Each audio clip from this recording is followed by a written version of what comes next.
আমার প্রাণপ্রিয় ভাইয়েরা, আমি আপনাদের খেদমতে পবিত্র কোরআনুল কারীমের ভিতর থেকে ছোট্ট করে দুইটা আয়াতে কারিমা তেলাওয়াত করেছি।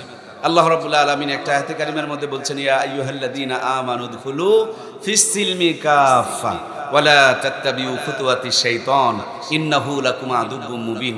আল্লাহ তাআলা ইরশাদ করছেন, হে আমার মুমিন বান্দারা, তোমরা ইসলামের মধ্যে পুরাপুরি ঢোকো। কতটুকু? আমরা কি সবাই 16 আনা ইসলামের মধ্যে পুরাপুরি ঢুকতে পেরেছি? জামা গায়ে দিই পুরাপুরি, পায়জামা পরি পুরাপুরি, ছাতা মাথা দিলেও পুরাপুরি, আবার মশারির ভিতরে ঢুকলেও পুরাপুরি, মসজিদে ঢুকলেও পুরাপুরি, ঘরে ঢুকলেও পুরাপুরি।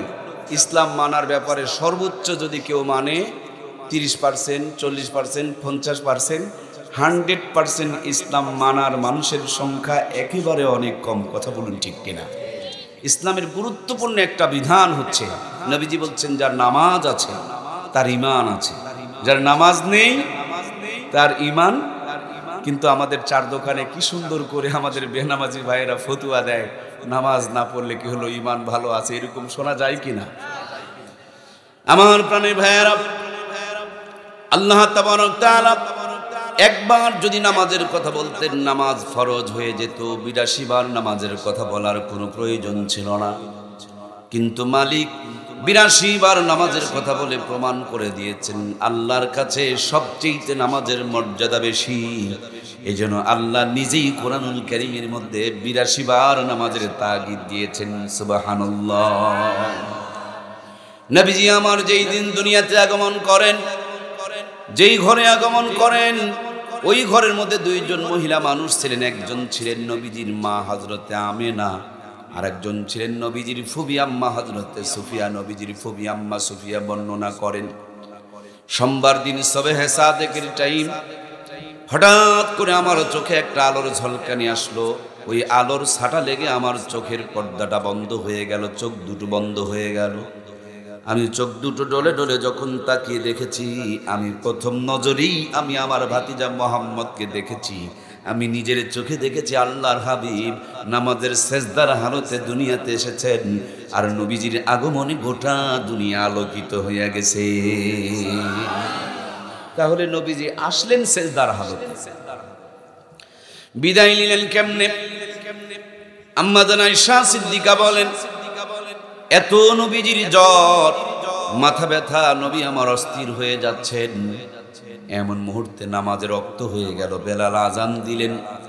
সাহাবায়ে কিরামরা ওযু করে কাতারে দাঁড়িয়ে রইলেন, কিন্তু নবীজির আমার চেতনা ফিরে না, নবীজির আমার হুঁশ আসতেছে না। আমার বাবা আবু বকরকে ইমাম বানায়া নামাজের মুসল্লায় দাঁড় করায়া দিয়া সামনের কাতারে ইমামতির জায়গায় দাঁড় করিয়ে দিলেন। বাবা আমার, নবীজির পিছনে আর নামাজ আদায় হচ্ছে না, নবীজির জায়গায় দাঁড়িয়ে নামাজের ইমামতি করতে হচ্ছে। এই আবেগকে কন্ট্রোল করতে না পেরে কান্না বিজড়িত কণ্ঠে প্রথম যেই তাকবীর দেওয়া হয়, এই তাকবীরের নাম হচ্ছে তাকবীরে তাহরিমা। তাকবীরে তাহরিমা, আল্লাহু আকবারের আওয়াজ যখন নবীজির কানে গিয়েছে, আল্লাহর হাবিবের চেতনা ফিরে এসেছে, নবীজির চেতনা ফিরে এসেছে। নবীজি যেন স্বাভাবিকতা ফিরে পেয়েছেন, কিন্তু নবীজির শরীর এত দুর্বল, উঠে দাঁড়াইতে পারছেন না। আল্লাহর হাবিব ডাক দিয়ে বলেন, আয়েশা, এটা কোন সময় চলছে? আম্মা জান আয়েশা বলেন, এটা নামাজের সময় চলছে। নবী আমার ছটপট করে নামাজে শামিল হতে চাই, কিন্তু উঠে দাঁড়ানোর মতন কোনো সামর্থ্য নাই। আল্লাহর নবী ডাক দিয়ে বলেন, আয়েশা, হুজরার পর্দাটা সরায়া দাও, আমার মাথার নিচে হাত দিয়ে আমার মাথাটাকে একটু উঁচু করে ধরো। আমি নামাজে যেতে পারি নাই, কিন্তু নামাজের দৃশ্যটুকু দেখে আমি আমার কলিজাটা ঠান্ডা করতে চাই। দুনিয়াতে যত শান্তি আছে সবগুলোকে যদি এক জায়গায় করেন, নামাজের সেজদাতে যে শান্তি তার ধারে কাছেও যেতে পারবে না। সুবহানাল্লাহ বলে। এজন্য একজন মুমিন যতই কষ্টে থাকুক, সে যদি নামাজের সেজদায় তার মালিকের কাছে তার মালিকের কদমে তার মাথাটাকে ঠেকাইতে পারে, মুহূর্তের মধ্যে সব কষ্টগুলো দূর হয়ে যায়। সুবহানাল্লাহ। আমরা দেখেছি আল্লাহর ওলিদের জিন্দেগি, আমরা দেখেছি সাহাবায়ে কেরামের জিন্দেগি, আমরা দেখেছি আল্লাহর হাবিব সাল্লাল্লাহু আলাইহি ওয়াসাল্লাম বদরের প্রান্তরে সাহাবায়ে কেরামদেরকে নামিয়ে দিয়েছেন। আল্লাহ আমাকে অনেকবার নিয়েছেন। মালিকের শুকরিয়া আদায় করে শেষ করা যাবে না। মসজিদে আরিশ ঐতিহাসিক কয়েকটা মসজিদ, তার মধ্যে এই মসজিদটাও একটা ঐতিহাসিক মসজিদ। এখন সুন্দর মসজিদ বানানো হয়েছে, তাঁবু টাঙানো ছিল। সাহাবায়ে কেরামদেরকে যুদ্ধের ময়দানে নামিয়ে দিয়েছেন। হাতে দেওয়ার মতন কিছু নেই, গাছের থেকে খেজুরের ডাল পেরে নিয়ে হাতের মধ্যে ধরায় দিয়েছেন। সাহাবায়ে কেরাম বীর বিক্রমে ময়দানে ঝাঁপিয়ে পড়েছেন, নবীজির হাতে দেওয়ার মতন কিচ্ছু নেই। হযরত আবু বকর বলেন, আমার নবীর গায়ে সেদিন একটা সাদা চাদর ছিল, সেজদায় নবীজি এত কান্না করছেন, আমি আমার জীবনে এত কান্না কোনোদিন নবীজিকে করতে দেখি না। হযরত আবু বকর বলেন, আমি নবীজির চোখের পানি, নবীজির আকুতি মিনতি, নবীজির সেজদার যে রোনাজারি, সেটা দেখেই বুঝতে পেরেছি যে বদরের ময়দানে আল্লাহ তাআলা আমাদেরকে বিজয় দান করে দিবেন। সুবহানাল্লাহ। এজন্য প্রিয় ভাইয়েরা, বাহুবল দিয়ে ইসলামের বিজয় হয় নাই। একটা তার দিয়ে আলো জ্বলে না, একটা এত ইকো হবে না রে ভাই, এত কনকনানি হবে না, এত ইকো হবে না। একটা লাইন দিয়ে আলো জ্বলে না, একটা লাইন দিয়ে ফ্যান চলে না, একটা লাইন দিয়ে মাইক কথাও বলে না। লাইন লাগে দুইটা, নেগেটিভ এবং পজিটিভ। এই জন্য প্রিয় ভাইরা আমার, শুধু মেহনত করলে চলবে না, মাঝে মাঝে নামাজে সিজদায় পড়ে মালিকের কাছে সাহায্যও প্রার্থনা করতে হবে, ঠিক কিনা? আমার প্রাণপ্রিয় ভাইয়েরা, হযরত আবু বকর সিদ্দিক রাদিয়াল্লাহু তাআলা আনহু নামাজের ইমামতি করছেন। আম্মা জান আয়েশা সিদ্দিকা রাদিয়াল্লাহু তাআলা আনহু মাথাটাকে উঁচু করে ধরে আছেন। নবীজি চোখের পানি ছেড়ে দিয়া নামাজের দিকে তাকিয়ে রয়েছেন। একটুখানি পর যখন ঘাড়ি মুড়ি ছেড়ে দিলেন, আল্লাহর হাবিবের মাথা মোবারককে কোলের মধ্যে তুলে নিলেন, কিন্তু চোখের পানিগুলো যেন কোনোভাবেই যেন বাদ মানানো যাচ্ছে না। আম্মা জান আয়েশা সিদ্দিকা আঁচলের কোনা দিয়া বারবার আল্লাহর হাবিবের চোখের পানিগুলো মুছে দিচ্ছেন, কিন্তু কোনো ক্রমেই যেন পানি বাদ মানছে না। আমার নবীর কানের কাছে মুখ লাগায় ডাকতে বললেন, নবীজি আপনার মনে হয় ভীষণ কষ্ট হচ্ছে। আল্লাহর হাবিব ডাকতে বলেন, আয়েশা এই দুইটি চোখে জীবন ভর যত পানি দেখেছো, সমস্ত পানিগুলো দুঃখ, কষ্ট, বেদনার, ব্যর্থতার পানি হতে পারে। আজকের পানিগুলো কোনো দুঃখ, কষ্ট, বেদনা, ব্যর্থতার নয়। যে নামাজকে কায়েম করার জন্য আল্লাহ আমাকে দুনিয়ার মধ্যে পাঠিয়েছেন, আমি এখন চলে যাব। আমার সমস্ত সাহাবায়ে কেরামরা নামাজের মধ্যে দাঁড়িয়ে গিয়েছে, এই নামাজের দৃশ্য দেখে আমার কলিজাটা ভরে গেছে। প্রাণপ্রিয় ভাইয়েরা আমার, হযরত আয়েশা কেঁদে ফেললেন। কারণ আল্লাহ তাআলা যেই দায়িত্ব দিয়া তার হাবিবকে পাঠিয়েছেন, সেই দায়িত্ব যদি আদায় হয়ে যায়, তাহলে বুঝতে আর বাকি নাই আল্লাহর হাবিব আর বেশি দিন আমাদের মাঝে। তিনি বুঝে ফেলে দিলেন, রোনাজারি শুরু করে দিলেন। ইকোটা কমিয়ে দিতে হবে। ভাইয়া কেউ অপারেটর কই গেল? একটু কনকন হন হওয়া যাবে না, কথাটা স্ট্রেট কাট হবে, খালি হালকা রিভাব। কেন করছে কেন, কাঁপতেছে কেন সাউন্ডটা, যেটাকে ইকো বলা হয়। আলহামদুলিল্লাহ, কষ্ট হচ্ছে কি আপনাদের? আল্লাহ তাআলা আমাদেরকে বুঝ দান করুক, বলুন আমিন। আসলেন সেজদার হালতে, যখন বিদায় নিয়ে চলে যান, তখন নবীজির ঠোঁট দুটো নড়তেছে, নবী আমার কি যেন বলতেছে, কিন্তু কথাটা শোনা যাচ্ছে না, কথাগুলো বোঝা যাচ্ছে না। হযরত আয়েশা সিদ্দিকা বলেন, আমি আমার কানটা লম্বা করে নবীর ঠোঁটের কাছে লাগায় দিয়েছি, শুনতে পাচ্ছি নবীজির জবান থেকে তখনও পর্যন্ত বের হচ্ছে আসসালা আসসালা আসসালা ওয়ামা মালাকাত আইমানুকুম, উম্মত আমার নামাজ নামাজ নামাজ, আমি এখন চলে যাব, তোমাদের জন্য নামাজকে রেখে গেলাম। সুবহানাল্লাহ। যখনই বিপদ পড়ত, সাহাবায়ে কেরামরা নবীজির সামনে হাজির হয়ে যেত, আল্লাহর নবী দোয়া করতেন, মুহূর্তের মধ্যে মুসিবতগুলো দূর হয়ে যেত। সুবহানাল্লাহ বলেন। এখন নবীজি আর আমাদের মাঝে থাকবে না। নবীজির অবর্তমানে কেমন করে আমরা আমাদের বিপদ থেকে মুক্তি পাবো, সেই জন্য আল্লাহ তাআলা নামাজ দিয়ে দিলেন।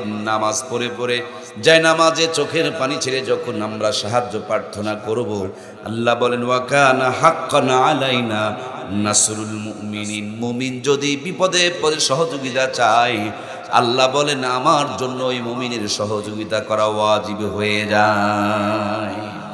সুবহানাল্লাহ, জোরে বলুন। আমরা অনেকেই ডানে বামে তাকাতাকি করছি। প্রিয় ভাইয়েরা, খুব খেয়াল করবেন, আপনাদের সংযোগটা এদিকে যতটুকু থাকবে আল্লাহ রহমত ততটুকু আপনাদের জন্য আসতে থাকবে। এই জন্য আপনাদের আন্তরিকতা, মনোযোগ প্রত্যাশা করছি। আল্লাহ দিলের কান, মন দিয়ে কথাগুলো শোনা, বোঝা এবং আমলের তৌফিক দান করুক, বলুন আমিন। সম্মানিত প্রাণপ্রিয় ভাইয়েরা, আল্লাহর হাবিব নামাজের সেজদার হালতে আসলেন, আবার নামাজের কথা বলতে বলতে দুনিয়া থেকে বিদায় নিলেন। নবীজি নামাজের কথা হাদিসের মধ্যে বর্ণনা করেছেন 6,500 বার। সুবহানাল্লাহ হয়নি? জোরে বলুন কতবার? আজ থেকে মাত্র 50 বছর আগে আমাদের ঘরে ডিশের লাইন ছিল না, আমাদের ঘরে কারেন্টের লাইন ছিল না, আমাদের বিল্ডিং ঘর ছিল না, কিন্তু আমাদের ঘরে কোরআন সুন্নাহর লাইন ছিল। 5 ওয়াক্ত নামাজ হতো, তেলাওয়াত হতো, ঘরগুলোতে রহমত আর বরকত বিরাজ করতো। ঠিক কিনা? সম্মানিত প্রিয় ভাইয়েরা আমার, এত কাঁপতেছে কেন? বিল্ডিং এর কাপড় নয় ভাইয়া, এটা ইকোর কাপ। এটা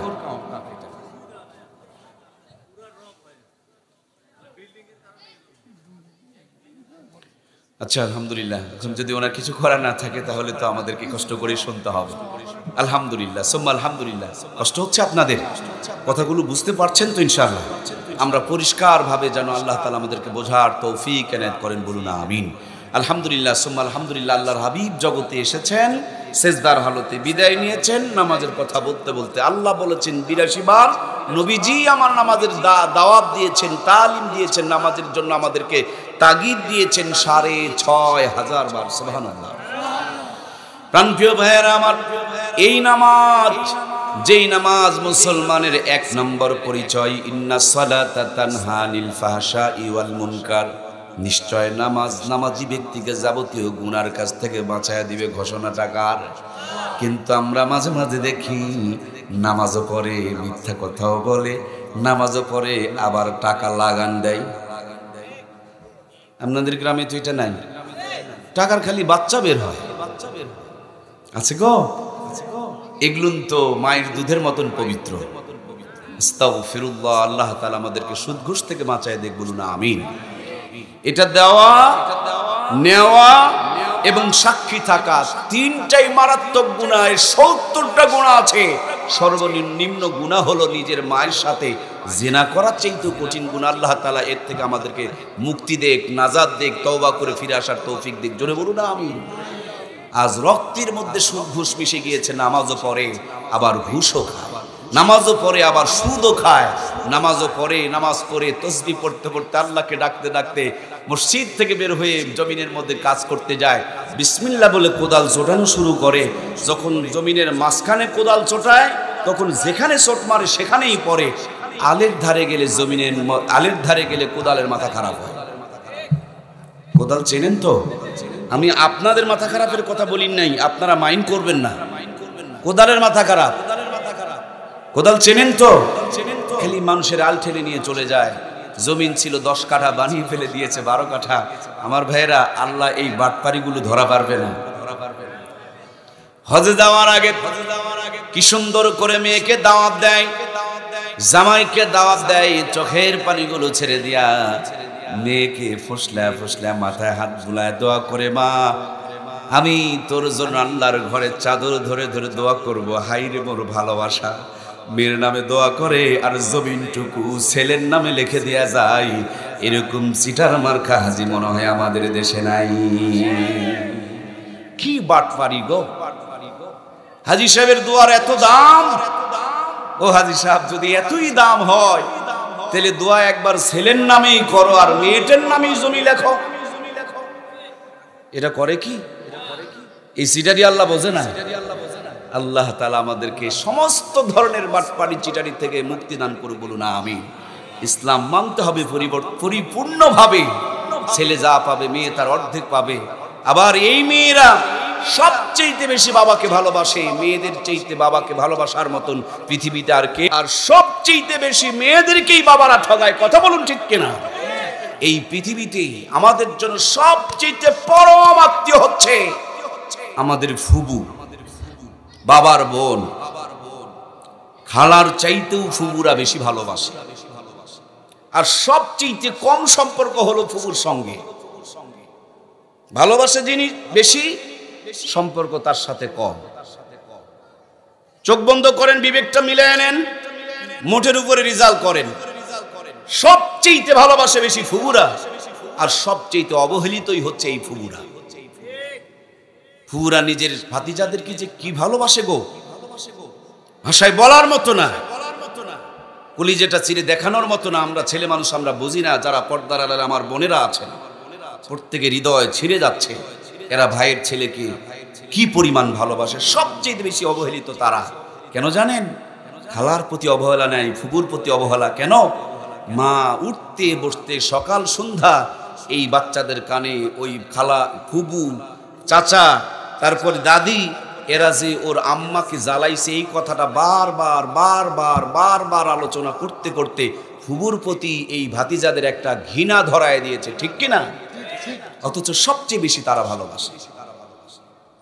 আপনাদের যদি ফুফু থেকে থাকে, কালকেই বেড়াতে গিয়ে দেখবেন কতটুকু হৃদয় থেকে মহব্বত করে আপনাকে। আল্লাহ রক্তের সম্পর্ককে বজায় রাখার তৌফিক দান করুক, বলুন আমিন। কি সুন্দর চিটারি করে শোনায় মেয়েদেরকে নাকি বাড়ি ভিটার ভাগ নেওয়া লাগে না। বাড়ি ভিটার নাকি ভাগ নিলে পারে আসবে কোথায়, যাবে কোথায়। ছেলে যদি বাড়ি ভিটা পায়, ওই একই বাবের মেয়ে কেন বাড়ি ভিটা পাবে না? এই জন্য আত্মীয়তার হক যারা নষ্ট করে এরা ডবল গুনাহ করে। কয়টা গুনাহ করে? আমি রাস্তার থেকে একজনের কাছে 1000 টাকা ছিনতাই করলাম, আমার গুনাহ হলো একটা, ছিনতাই করার গুনাহ। আর আমি আমার বোনের 1000 টাকার হক মারলাম, আমি গুনাহ করলাম 2টা। আত্মীয়তা ছিন্ন করলাম, টাকা যেটা মারলাম, টাকা মারার তো গুনাহ হবেই, কিন্তু এই টাকা মারার কারণে কি আত্মীয়তা কুরবানি হলো না? এই জন্য গুনাহ হলো 2টা। এর জন্য আমরা প্রিয় ভাইয়েরা, আমরা আত্মীয়তার হক আদায় করব। আল্লাহ তাআলা ইনসাফপূর্ণ মানুষ হওয়ার আমাদের তৌফিক দান করুন, বলুন আমিন। এই জন্য নবীজি বলেছেন, নামাজ পড়ো, ইনসাফ কায়েম হয়ে যাবে। নামাজ এমন একটা নিয়ামত, সব গুনাহ থেকে তার প্রিয় বান্দাদেরকে বাঁচিয়ে দিবে। একদিন নামাজকে আপনি যত্ন করে ধরুন, নামাজও আপনাকে ধরবে। যেদিন নামাজ আপনাকে ধরবে, সেদিন পৃথিবীর কেউ আর আপনাকে নামাজ থেকে দূরে সরায় রাখতে পারবে। এই জন্য প্রাণপ্রিয় ভাইয়েরা আমার, আল্লাহ তাআলা সব নিয়ামত দিলেন জিবরাইল আমিনের মাধ্যম দিয়া। শুধুমাত্র কেবলমাত্র একমাত্র নামাজকে দান করবেন, তার জন্য তার বন্ধুকে নিয়ে গেলেন মেরাজে। পৃথিবীর সমস্ত গতিপথ বন্ধ করে দিয়া 27 বছর মেরাজ করাইলেন। কত বছর? নামা মেরাজ হয়েছে 1 রাত, মেরাজ হয়েছে মাত্র 1 রাত, কিন্তু মেরাজের সময় হলো 27 বছর। কেমন করে সম্ভব? আমাদের বাগজানার উপর দিয়া বর্তমানে যিনি প্রধান উপদেষ্টার দায়িত্ব পালন করছেন, আমাদের ইউনুস সাহেব যদি বাগজানা অতিক্রম করে, দেখবেন রাস্তার মোড়গুলো অফ হয়ে যাবে, পাবলিকের চলাফেরা বন্ধ হয়ে যাবে, রিক্সা ভ্যানগুলোকে রাস্তার থেকে নামায়া দিবে। যতক্ষণ পর্যন্ত প্রধান উপদেষ্টা আপনার আমার বাগজানা অতিক্রম না করবে, ততক্ষণ পর্যন্ত সাধারণ জনগণকে রাস্তায় চড়তে দেওয়া হবে না। বাংলাদেশের প্রধান উপদেষ্টার জন্য যদি আমাদের চলাফেরা বন্ধ হয়ে যায়, আল্লাহর পরই যার শান, মান আর মর্যাদা, ওই নবী যখন মেরাজে রওনা করেছেন, আল্লাহ গোটা দুনিয়ার গতিপথ বন্ধ করে দিয়া শুধু তার বন্ধুকে সব ঘুরায় ঘুরায় দেখাইছেন। সুবহানাল্লাহ। নবী আমার জান্নাত দেখলেন, জাহান্নাম দেখলেন। কাবা কাউসাইনের দূরত্ব, আগেকার জামানায় বন্ধুরা আমার তীর ধনুক ব্যবহার করা হতো। ওই ধনুকটাকে বেঁকা করে দিয়ে সামনে একটা বাঁধন দেওয়া থাকতো, এর মাঝখানে অল্প দূরত্ব, এরকম দূরত্ব রেখে আল্লাহ তার হাবিবের সঙ্গে গল্প করেছেন, সব কিছু দেখিয়েছেন। কিন্তু নবীর যেন মন ভরছে না, নবীর মনটা যেন প্রশান্তি হচ্ছে না। আল্লাহর কাছে বারবার তার দিল থেকে একটা আরজি আর তামান্না ভেসে আসতেছে, ও আমার রব, আপনি আমার উম্মতকে বড় ভালোবাসেন, বেশি ভালোবাসেন, কিন্তু উম্মতের টাইম কম, উম্মতের সময় কম, উম্মতের হায়াত কম। অল্প টাইমে কেমন করে আমার উম্মত শ্রেষ্ঠত্ব অর্জন করবে, বেশি সওয়াব কামাই করবে, এই জিনিসটা নবীজি বুঝতেছেন না। তার জন্য ভিতরে বারবার দোলা খাচ্ছে। অন্তরের খবর সবচেয়ে ভালো জানেন তিনি কে? আল্লাহ আমার ডাক দিয়ে বলেন, ও আমার হাবিব, মনে কষ্ট নেওয়া লাগবে না। এই বাগজানা এলাকার সমস্ত মানুষ মিলে সারাদিন কষ্ট করে যদি কামাই করি 10 লাখ, আর এই এলাকার থেকে যদি একজন সচিব থাকে, এলাকার থেকে যদি একজন মন্ত্রী থাকে, মন্ত্রী মহোদয় একটা সিগনেচার করতে কিন্তু 10 মিনিট লাগে না, 1 মিনিটও লাগে না। মাঝে মাঝে একটা সিগনেচারের দাম 10 কোটি টাকার চাইতে দামি হয়ে যায়। মানুষ যখন দামি হয়ে যায়, মানুষের অল্প টাইমের দামটাও তখন বেশি হয়ে যায়, ঠিক কিনা? আল্লাহ বলেন, বন্ধু আমার, তোমার উম্মত দুনিয়াতে আসবে সবার পরে, কিন্তু জান্নাতে যাবে সবার। কিরে ভাই, আপনাদের মুখে কোনো সমস্যা নাকি? জান্নাতে যাব সবার। আসলাম সবার পরে, জান্নাতে যাব সবার। এই দুনিয়ার সবচাইতে কম হায়াত এই উম্মতের, কিন্তু সবচাইতে বেশি নেকি কামাই করবে এই উম্মত। সুবহানাল্লাহ। একটাই পরিচয়, আমরা মুহাম্মদুর রাসূলুল্লাহ সাল্লাল্লাহু আলাইহি ওয়াসাল্লামের উম্মত। এর জন্য সবার পরে এসে সবার আগে জান্নাতে, সবচেয়ে কম টাইম বেঁচে সবচেয়ে বেশি সওয়াবের অধিকারী আমরাই হব। সুবহানাল্লাহ জোরে বলেন। এটা শুধু পেয়েছি আমাদের প্রিয় নবীর কারণে। মিরাজে গিয়ে নবীজির মন ভরছে না। আল্লাহ কত কি দেখায়, কত কি দেয়, মন ভরছে না। আল্লাহ তাআলা শেষ বেলায় তার বন্ধুর মন ভরানোর জন্য 50 ওয়াক্ত নামাজ দিছে, নিয়া দৌড় মারছে, উম্মত আমার বেশি নাকি কামাই করবে। আল্লাহ তো ভালো জানেন পড়তে পারবে না, তোমার উম্মতের কষ্ট হবে। প্রতিমধ্য থেকে ঘুরায় ফিরায় আল্লাহ 45 মাইনাস করে মাত্র 5 রেখে দিয়েছেন। বলে দিয়েছেন উম্মতকে বলিও, এরা 5 আদায় করলে 0 যোগ করে প্রতিদিনই 50 যোগ হবে। সুবহানাল্লাহ। যেই 5 ওয়াক্ত নামাজ আমার মালিকে দিলেন, কি সুন্দর করে নামাজ দিলেন। ফজরের 2 রাকাত নামাজ, জোহরের 4 রাকাত নামাজ, আসরের 4 রাকাত, মাগরিবের 3 রাকাতে 4.5 রাকাত। আমাদের মোবাইল নাম্বার 11টা, আর বান্দার সঙ্গে আল্লাহর যোগাযোগ করতে হলে স্পেশাল নাম্বার হলো 17টা, 24434। এই 17টা রাকাত নামাজ যদি কেউ সুন্দরভাবে আদায় করতে পারে, যখনই মুসিবত পড়বে জায়নামাজ বিছায়া মালিকের কাছে হাত তুলবে, আর সাজিম থেকে সাহায্য চলে আসবে। সুবহানাল্লাহ। এটা শুধু মুখের কথা নয়। আমার বাংলাদেশে দেখুন না, বাংলাদেশে বগুড়াতে ঢোকার আগে মাহাস্তানগড়ে পাহাড়ের চূড়ায় একজন আল্লাহর ওলির কবর আছে। গেটে কি সুন্দর সাইনবোর্ডে লেখা আছে, শাহ সুলতান মাহিসোয়ার বলখি রহমাতুল্লাহি আলার কবর। শাহ সুলতান ওনার নাম, মাহিসোয়ার এটা তার লকব। ঘোড়ার সোয়ারি, মহিষের পিঠে সোয়ারি, উনি মাছের পিঠে সোয়ারি। সে বলক শহর থেকে মাছের পিঠে সোয়ার হইয়া বগুড়ার কর্ত নদী দিয়ে এসে মাস্তানগড়ের দিনের আবাদ করিয়েছে, গাঁজাখোরকে নামাজি বানিয়েছে। আজ সে আল্লাহর ওলির কবরটুকু দখল করিয়ে নামাজিগুলোকে গাঁজাখোর বানানোর প্র্যাকটিস চলতেছে। কথা বলুন ঠিক কিনা? এসেছিল নামাজ নিয়া, আমরা পেলাম গাঁজা। কষ্ট হচ্ছে কি? কয়কলি কি গাঁজা নিয়ে এসেছিল? আস্তাগফিরুল্লাহ। একটা বুড়া পাঠার গায়ে থেকেও এত দুর্গন্ধ বের হয় না। ওখানকার ভণ্ড গাঁজাখোরদের শরীর থেকে যেই পরিমাণ দুর্গন্ধ ছড়ায়, মুসলমানের সন্তান তাদেরকে বাবা বাবা বলে। কুত্তাই তার রুচির মধ্যে কি প্রসাবটা যে করছে গো,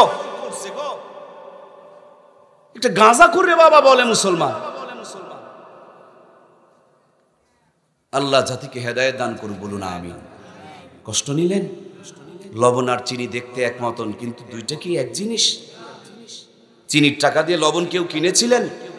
কোন দোকানদার দিয়েছিল? আর যদি চিনির দাম দিয়ে লবণ কিনে নিয়ে আসেন, বউ তো ভাত দিবে, ঝাঁটা ফিটার জন্য রেডি থাকে। কোনটা আল্লাহর ওলি আর কোনটা ভণ্ড, এটাও যদি চিনতে না পারেন, কবরে ফেরেশতার হাতে গুতান খাওয়ার জন্য রেডি থাকে। আজব কারবার। একটা গাঁজাখোরকে ওলি মনে করছে। কতদিন থেকে গোসল করে না আল্লাহ ভালো জানেন, চুলের মধ্যে জট পড়ে গেছে। ওপেনলি মানে বৈশাখ মাসের শেষ বৃহস্পতিবারে কি যে গাঁজার আড্ডাটা বসে। ময়মনসিংহ থেকে মাহফিল করে আসতেছি, প্রায় 1.5-2 ঘন্টা আটকে পড়ে গেলাম। এই তো জার্নি করার শরীর কত আর জীবনে কুলায়। নেমে গাঁজার ধোঁয়া, চতুর্দিকে অন্ধকার। আল্লাহ তাবারক তাআলা আমাদের সকলকে হেদায়েত দান করুক, বলুন আমিন। ভাই মনে রাখতে হবে, লবণ আর চিনি দেখতে সাদা হলেও দুইটা এক। ভণ্ড আর আল্লাহর ওলিদের মধ্যে তেমনি পার্থক্য আছে, এটা চিনতে হবে। ভণ্ডদেরকে আল্লাহর ওলি বলে মেনে নিলে আপনার ঈমান চলে যাবে, কথা বলুন ঠিক কিনা? এজন্য প্রিয় ভাইয়েরা, নামাজের সাথে সম্পৃক্ত হতে হবে। আল্লাহর ওলি গাঁজা নিয়ে এসে নাই, নামাজ নিয়ে এসেছে। যারা ভণ্ডামি করছে আল্লাহ তাদেরকে হেদায়েত দান করুক, বলুন আমিন। আপনি রাজশাহীর পদ্মা নদীর কিনারে গিয়ে দেখেন হযরত শাহ মাকদুম ঘুমিয়ে আছেন। বের করুন বাংলাদেশের ইতিহাস। ভারত আর বাংলাদেশের বর্ডার নদী যেই পদ্মা নদী, পদ্মা নদীর কিনারে এসে দেখে উত্তাল তরঙ্গ, বড় বড় ঢেউ, পারাপারে কোনো ব্যবস্থাপনা নাই। যায় নামাজ বিছিয়ে 2 রাকাত নামাজ পড়ে আল্লাহর কাছে প্রার্থনা জানালেন। যেই কুমিরে মানুষকে ধরে ধরে খায়, আল্লাহ সেই কুমিরকেই তার ওলি বান্দার জন্য বাহন বানিয়ে দিলেন। আল্লাহর ওলি বিদায় নিয়ে চলে গেছে, তার কবর থেকে কয়েক হাত দক্ষিণ পাশে আজ পর্যন্ত কুমিরের কবরটা ইতিহাসের সাক্ষী হয়ে আছে। কিন্তু জাতির চরিত্রে কি যে আগুন ধরে গেছে, জাতি মসজিদে সেজদা না দিয়া মাঝে মাঝে কুমিরের কবরে গিয়াও কপাল নোয়াইতেছে, কথা বলুন ঠিক কিনা? আমার ভাইয়েরা, সিলেটের সুরমা নদীর কিনারে গিয়া দেখুন হযরত শাহজালাল মুজাররদে আমিনী রহমাতুল্লাহি আলাইহি আসলেন। কোনোভাবে তার তথ্য পেয়ে গিয়া সমস্ত পারাপার বন্ধ করে দেওয়া হলো। বগল থেকে যায় নামাজ বের করলেন। বেশিরভাগ ইতিহাসবিদ বলেন এটা হরিণের চামড়া যায় নামাজ, অনেক ইতিহাসবিদ বলেন এটা ছিল সাধারণ যায় নামাজ। যেটাই হোক না রে বাবা, যায় নামাজ বিছালেন, 12 চলের উপরে 2 রাকাত নামাজ পড়লেন, আল্লাহর কাছে ফরিয়াদ শুরু করে দিলেন। মহান রব যায় নামাজকে নৌকা বানায়া আপনার আমার সিলেটের সুরমা নদীকে পাড়ি দেওয়ায় দিলেন। আজ বাংলার মুসলমান যায় নামাজ ছেড়ে দিয়েছে, এজন্য অশান্তির আগুনে হাবুডুবু খাইতেছে, কথা বলুন ঠিক কিনা? এই তো মাত্র 50 বছর আগে আমাদের ঘরগুলোতে যখন জায়নামাজ ছিল, কোরআনের তেলাওয়াত ছিল, মুখের মধ্যে সত্য কথা ছিল, জমিনের আল ঠেলাঠেলি ছিল না, মানুষের হক মারামারি ছিল না, যখন জগা খুজুরি মিথ্যার ছিল না, তখনকার কথা বলছি আমার প্রিয় ভাইয়েরা। 500 বছর পূর্বেকার কথা নয়, মাত্র 40-50 বছর পূর্বেকার কথা বলছি। মূর্খ নানি দাদির বিয়ে হয়েছে, হাফ প্যান্ট পরা নানি দাদিকে নানু দাদুরা বিয়ে করেছে। ওই জামানার 500 টাকা নগদ পণ দিয়ে বিয়ে করেছে। ওই নানি দাদির পেটেই 12টা 15টা 18টা সন্তান জন্মগ্রহণ করেছে। একটা নানি দাদিকেও কসাইখানায় নিয়ে পেট চিরে বাচ্চা বের করার দরকার পড়ে নাই। অথচ প্রধানমন্ত্রী, বিরোধী দলের নেত্রী, মেম্বার নি, চেয়ার নি, কোনো জায়গাতেই মেয়েদের কোনো দখল ছিল না, চেয়ার ছিল না। শুধু কোরআন সুন্নাহর সাথে থাকার কারণে হাফ প্যান্ট পরা নানি দাদিকে 500 টাকা পণ মানে 5 বিঘা জমির মূল্য দিয়ে নানু দাদুরা বিয়ে করেছিলেন। এখন সব চেয়ার নানি আর দাদিদের জাতিরা দখল করে নিয়েছে, প্রধানমন্ত্রীটাও তারা, বিরোধী দলেরটাও ওরা। একটাই ছেলের 7 চাচা, উত্তরবঙ্গের কৃতি সন্তান হুসাইন মোহাম্মদের 7 চাচা। চাচাও যখন মরছে, চাচি গিয়া নাঙ্গলের মুঠাকাম ধরেছিল। এখন প্রধানমন্ত্রী, বিরোধী দলের নেত্রী মানে খালাম্মা, ফুবি আম্মা, চাচি আম্মারা সব দখল করে নিয়েছে। আমরা মাগি মার্খা পুরুষ, আমাদের কপালে কোনো দামি চেয়ার। মাইন্ড করলেন? আমরাই কেউ আছে নাকি বাহিরে? কি আজব তামাশা! আমার মাঝে মাঝে ভাবতে গেলে বোকা হয়ে যাই। আরে কি, মেয়ে মানুষের স্বামী মরে গেলে এটা নাকি ফাতরা হয়ে যায়, আর আমাদের দেশে 3 চেয়ার, বড় চেয়ার এই কয় না রে, সবই কোয়া লাগবে, তাহলে বুঝবেন কি? 3টারই ছাতা নাই, এরা আবার আমাদের ছাতা। নবীজি বলেছেন যে জাতির নেতৃত্ব দিবে মহিলা, এটা হলো লানতপ্রাপ্ত জাতি। আমি মোল্লা এই কথা বলছি, তার মানে আমারও নেত্রী যদি মহিলা হয়, আমার উপর আল্লাহর লানত আছে না নাই? সহজ একটা কথা বুঝে যান, যে বাড়িতে ছেলে মানুষের চাইতে মেয়েদের গলার আওয়াজ বেশি, সেই বাড়িতে সব থাকলেও কোনোদিন শান্তি থাকতে পারে? সত্য? বইয়ের নিচে যারা থাকেন তারাই না হলে ভয় পাবে। আপনারাও কি ভয় থাকেন নাকি? একটু কথা বলেন। ভাতারের আওয়াজের চাইতে যদি বইয়ের আওয়াজ বড় হয়, বাংলা কি বুঝা পারছেন? ওই বাড়ির সব থাকলেও শান্তি থাকে। খালাম্মারা আগামী দিনে এলাকায় আমাকে ঢুকতে দেবে না, না দেখে। কবার দুটা কথা। আর একটা কথা বলি প্রিয় মায়েরা শোনেন, যে মহিলা তার স্বামীকে জ্বালায়, ভাতারের উপরে ভাতারগিরি করে, এই মহিলার অল্প দিনের মধ্যেই স্বামীকে আল্লাহ তাআলা টান দিয়ে নিয়ে তার উপরে জুলুম করেছিল, এটাকে ধুকে ধিকে আল্লাহ তাআলা প্রত্যেক দিন তাকে বুঝাইয়া দেয়, ঠিক কিনা? এজন্য স্বামীকে রাজা বানাও, রানী হয়ে থাকো, স্বামীকে গোলাম বানিও না, গোলামের বউ হয়ে তোমাকে জ্বলে জ্বলে মরতে হবে। আল্লাহ আমার আম্মাদেরকে বুঝদান করুক, বলুন আমিন। কষ্ট নিলেন আপনারা? আমি বুঝি না, আমি এখনো পর্যন্ত বুঝি না মেয়ে মানুষেরা মানুষ না ফেরেশতা না রোবট, কিছুই বুঝি না। এই মেয়েটা যখন ছোট থাকে, কেবল যখন বিয়ে হয়, জানে বা আমি আমার চেয়ারম্যান মেম্বার, তারপরে নেতৃবৃন্দ রয়েছে, ওনারা ভালো জানেন আমার চাইতে, খালি মেয়েরা আলাদা হবে, ভিন্ন হবে, কেমনে পৃথক থাকা পারবে, মেয়েরা যুদ্ধ করতে করতে শহীদ হয়ে যাবে, তারপরে সংসারে একটু থাকতে তারা চায়। ওই মেয়েটারই যখন আবার বয়স হয়, এবার যুদ্ধ উল্টা দিকে, উনি একসাথে থাকবে ভিন্ন থাকতে। এক মেয়ের দুই চরিত্র, ইয়ং বয়সে চামড়া যখন টাইট, ততদিন পর্যন্ত ভিন্ন হওয়ার জন্য যুদ্ধ, চামড়া যেই দিন ঢিল, ততদিন থেকে একটে থাকার যুদ্ধ। এই মেয়েগুলো, এই মাগুলো, এই বোনগুলো, আমার কলিজার টুকরা, আমার সম্মানিত মা বোনদের জন্য আমি বলছি, স্বামীর বাবার বাড়ির থেকে 3 জন মেহমান গিয়েছে, দেখবেন সাথে সাথে মায়ের মুখটা ফুলে 1.5 কেজি হয়েছে, পাও চলে না, চোখে দেখে না, আর মুখতেই সে থোতাপোতা হয়ে আছে। তার মানে মেহমানকে তিনি চেহারার আকৃতি দিয়ে মেসেজ দিচ্ছে, তোমাদের বেশি আসা যাওয়া করা।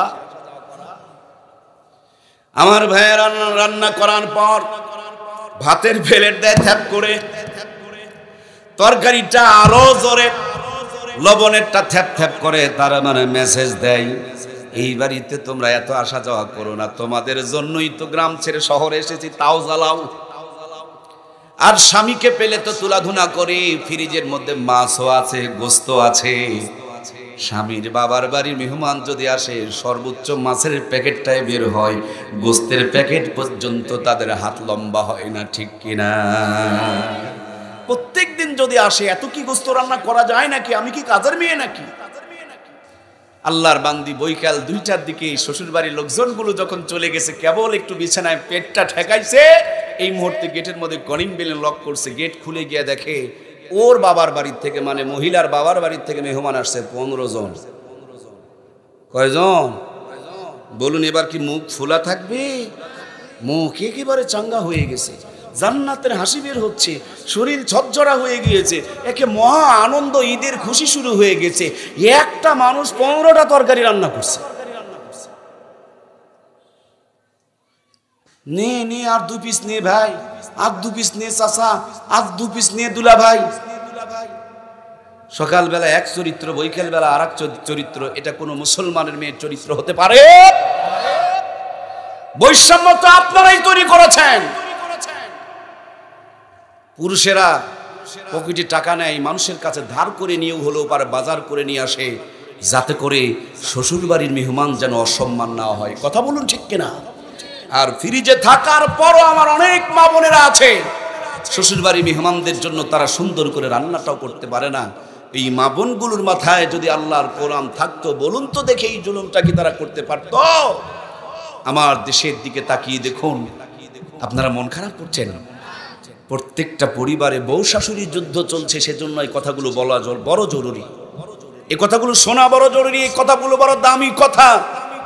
খালি কিচ্ছা শুনে চলে গেলে হবে না, বাস্তবটা বুঝে যেতে হবে। প্রিয় ভাইয়েরা, আজ আমাদের বোনগুলোর যখন বিয়ে হয়, শ্বশুর বাড়িতে যাওয়ার পর শাশুড়িরা তাদেরকে সতীনের মতন দেখে, মনে করে এই মেয়েটা আসার আগ পর্যন্ত ছেলে আমার যেখান থেকে আসতো মা মা বলে ডাকতো, মা খাবার দাও, মা পানি দাও, মা ভাত দাও, মা কাপড় দাও।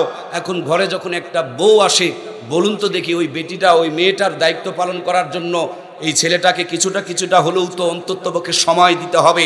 মায়ের প্রতি একটু ডাক হাঁক কমে যাবে কিনা? যখন ডাক হাঁক কমে যায়, আমাদের দেশের মায়েরা মনে করে এই তো মনে হয় আমার ছেলে হারায় গেল, এই বাড়ির থেকে ওই বাড়িতে যায়, নালিশ করে বেড়ায় আর বলে আমার ছেলে আর আগেকার মতন নাই, থাকবে কেমন করে গো মা? ছেলের সব দায়িত্ব ঠিক আছে, মাঝখান থেকে একটা মেয়ের দায়িত্ব তার কাঁধের মধ্যে অতিরিক্ত চেপে গিয়েছে। এই মেয়েটা ঘর ছেড়েছে, বাড়ি ছেড়েছে, পরিবার ছেড়েছে, ভাই ছেড়েছে, বোন ছেড়েছে, আপনজন আত্মীয় স্বজন সবগুলো ছেড়ে দিয়া আপনার ছেলের মুখ তাকায় আপনাদের বাড়িতে গিয়েছে। তাকে তো তার বিবিকে সময় দিতে হবে। ও মা, বিবিকে সময় দেওয়া দেখে যদি তুমি মুখটা গমরা করে থাকো আর ছেলের উপরে তুমি নানান তাবিজ কবজ করো, এইটা একজন মায়ের জন্য সবচেয়ে বড় ধরনের মূর্খামি, কথা বলুন ঠিক কিনা? কিন্তু আমাদের সমাজে এই ঘটনাটা ঘটে। মায়েদের যদি, অনেক মায়েদের ক্ষমতা যদি থাকে, বৌমার প্রতি যত পারে টর্চারিং করে, দেখবেন নিজের মেয়ে 10টা কাপ ভেঙে ফেলে দিয়েছে, তাতে কোনো সমস্যা নাই। হঠাৎ যদি বৌমা একটা হাতের থেকে কাপ করে ভেঙে যায়, দেখবেন গোটা বাড়িতে তখন ভূমিকম্প চালু হয়ে যায়, কথা বলুন ঠিক কিনা? একই কাপ নিজের মেয়ে ভেঙে ফেলে দিল, তাতে কোনো সমস্যা হলো না। বৌমা ভেঙে ফেলে দিল, গোটা বাড়িতে যখন ভূমিকম্প চলে আসলো, ওই শাশুড়ি যখন বুড়া হয়ে যাবে, সেই দিন এই প্রতিশোধ হারে হারে তোলা হবে, কথা বলুন ঠিক কিনা? এই জন্য উর্দুতে একটা কথা আছে, ভালো কর ভালো হোগা। ভালো করলে ভালো হয়, খারাপ করে কোনো ভালো হয় না। মেয়ের মতন ভালোবাসা দাও, বুড়া বয়সে মায়ের মতন খেদমত পাবা। আর বুড়া বয়সে যদি সেবা পেতে চাও, যুবক বয়সে ওই মেয়েটাকে পোষ মানায় নাও। পোষ যদি মানাইতে পারো, বনের পশু পাখি যদি তোমার বাড়ি ছেড়ে না যাইতে পারে, অন্য বাড়ির একটা কমলমতি মেয়ে এসেছে, তাকে যদি আদর স্নেহ দিতে পারো, এটাও আপনার আমার পোষ মেনে যাবে। আল্লাহ প্রত্যেকটা মা বোনকে ইনসাফগার বানিয়ে দেখ, জোরে বলুন আমিন। আমার বোনদের দিকে তাকিয়ে দেখুন, বোনেরা স্বামীর বাড়িতে থাকে, স্বামীর বাড়িতে খায়, স্বামীর বাড়িতে ঘুমায়, কিন্তু চিন্তা করে খালি বাবার বাড়ির, বাবা খেলো কিনা, মার ভাত খাওয়া হলো কিনা। হাইরে, মায়ের মনে হয় প্রেশারটা ছেড়ে গিয়েছে, বাপ আমার জমিনের মধ্যে কাজ করতেছে, না জানি প্রেশারটা লো হয়ে গেছে। এই বুড়া মানুষ রান্না বান্না করলো কিনা, টাইম মতন ওষুধ খেলো কিনা। স্বামীর বাড়িতে থাকে আর বাবার বাড়িতে চিন্তা করে, অথচ ওর চোখের সামনে শ্বশুর শাশুড়ি ধুকে ধুকে মরতেছে, তার দিকে একটুও পর্যন্ত দয়াময়া তার কলিজার মধ্যে উদিত হয় না। মনে রাখবেন বোন আমার, শ্বশুর শাশুড়ির সেবা যত্ন করো, আল্লাহ ফেরেশতা পাঠায়া হলেও তোমার বাবা মার সেবা যত্ন করবে। আর শ্বশুর শাশুড়ির প্রতি যদি খারাপ আচরণ করো, তোমার বাবা মাকে আল্লাহ তাআলা এর 100% প্রতিশোধ করে উঠায় ছাড়বে, কথা বলুন ঠিক কিনা? আজকে সমাজে এটাই ঘটতেছে। এই মেয়েগুলো যদি বাবার বাড়িতে আসে, ভাইকে কি যে ফতুয়া দেয় আর বুঝায়, মার সাথে খারাপ ব্যবহার করিস না, বাবার সাথে খারাপ ব্যবহার করিস না। এরা বড় কষ্ট করে সংসারটা করছে, ভাইরে এদের একটু টাইম মতন ওষুধ কিনে দেন। এই মেয়েটা আবার বৈকাল বেলা স্বামীর বাড়িতে যখন যায়, তখন ভাতারের বাপ মা কার দেখা, মন খারাপ করলেন, আরে বাবা আমি জানি রে বাবা এটার নাম স্বামী, কিন্তু ভাতার কোলাম কেন জানেন? যাতে করে মনও থাকে। কথা কি বুঝতে কোনো কষ্ট হচ্ছে? ওটাও বাবা মা, এটাও বাবা মা, এর জন্য এত চিন্তা হওয়ার জন্য হয় না কেন? আল্লাহ আমাদের সকলকে ইনসাফপূর্ণ জীবন গড়ার তৌফিক দান করুক, বলুন আমিন। এক বেচারি, আপনাদের আশপাশে হাট আছে কোথায় ভাই? জীবনপুর হাট, তাই না? আচ্ছা, আমি যেটা চিনি বাগজানা হাট, বাজার অথবা বাজার। এক বেচারি বাগজানা যাচ্ছে একটা ডালা কেনার জন্য, চাঙ্গারি কেনার জন্য, বুঝতে পেরেছেন, যেটা মাথাত করে বহন করা হয়, কি বলেন আপনারা? ওই ডালি চাঙ্গারি যেই বলেন না কেন, এটা কেনার জন্য যাচ্ছে। তো তার ছেলে পাশ ধরছে, আব্বু আমিও যাব, আমিও যাব।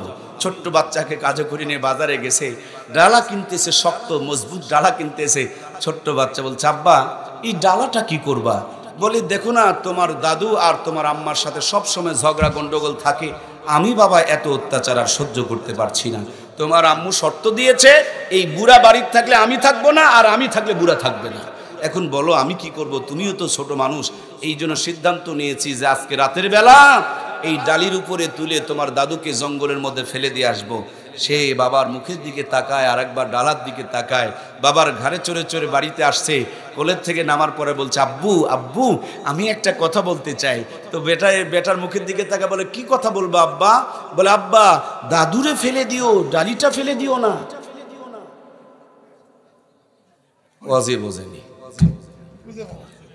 দাদুরে ফেলে দিও, ডালাটা ফেলে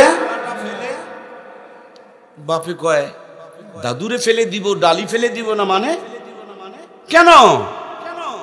তুমি তোমার বাপকে ফেলে দিলে আমি কি আমার বাপকে ফেলে দিব না? তেলিটা যত্ন করে তুলেই তো আর কিনা লাগবে না। ওয়াজ বোঝে না রে? না না বোঝেননি। বুঝলে আবার বাপ মা বের করে দেয় নাকি?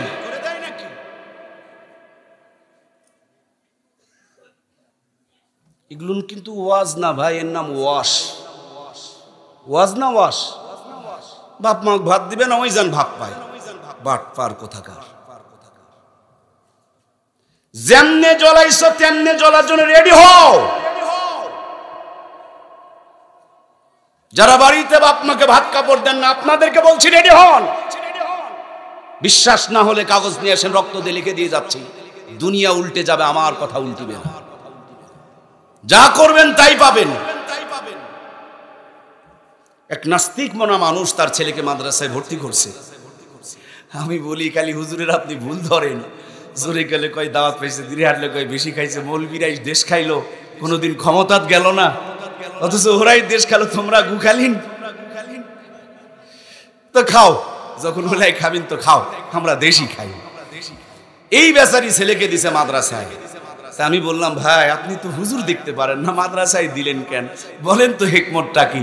সে আমার কাছে আর বলবে না। আমি আজকে সেই ধরা ধরছি যে শুনেই ছাড়বো। সে বলে আপনাকে বললে আপনি মাহফিলে সব ফাঁস করে দিবেন। আমি বললাম যে না, ফাঁস টাস করবো না, আবার ওয়াদাও করছি না, কিন্তু আপনাকে বলা লাগবে আপনি মাদ্রাসায় ভর্তি হলেন, বাচ্চা ভর্তি করলেন কেন? উনি বলছেন যে ভাই সমাজের যে অবস্থা, আমার তো একটাই মাত্র ছেলে, এই ছেলেকে যদি কোরআনের কনসেপ্ট মাথায় দিতে পারি, ইসলামের জ্ঞান যদি মাথায় দিতে না পারি, আমার ছেলেও তো আমাকে বৃদ্ধাশ্রমে দিয়ে চলে আসবে। এই জন্য আমি চিন্তা করছি যাই বানাই অন্তত পক্ষে আগে মাথায় কোরআনটা ঢুকায় দেই, যাতে করে বুড়া বয়সে আমাকে আর বৃদ্ধাশ্রমে ফেলে না আসে। আমার প্রাণপ্রিয় ভাইয়েরা, আমার আপনি যদি সাধারণ সন্তান তৈরি করেন আর বাবা মার যদি খেদমত করেন, দেখে দেখে আপনাকে খেদমত করার প্রত্যয় তার কলিজায় পয়দা হবে। আর আপনি মাদ্রাসাতেও যদি সন্তানকে পড়েন আর বাবা মার সাথে যদি খারাপ ব্যবহার করেন, ওই খারাপ ব্যবহারটা কিন্তু তার হৃদয়ে দাগ কেটে থাকবে। একদিন কিন্তু এটার প্রতিশোধ উঠে যাবে। এই জন্য মূল কথা বন্ধু, ভালো কর ভালো হোগা, ভালো করলে ভালো হয়, খারাপ করে কোনোদিন ভালো হয় না।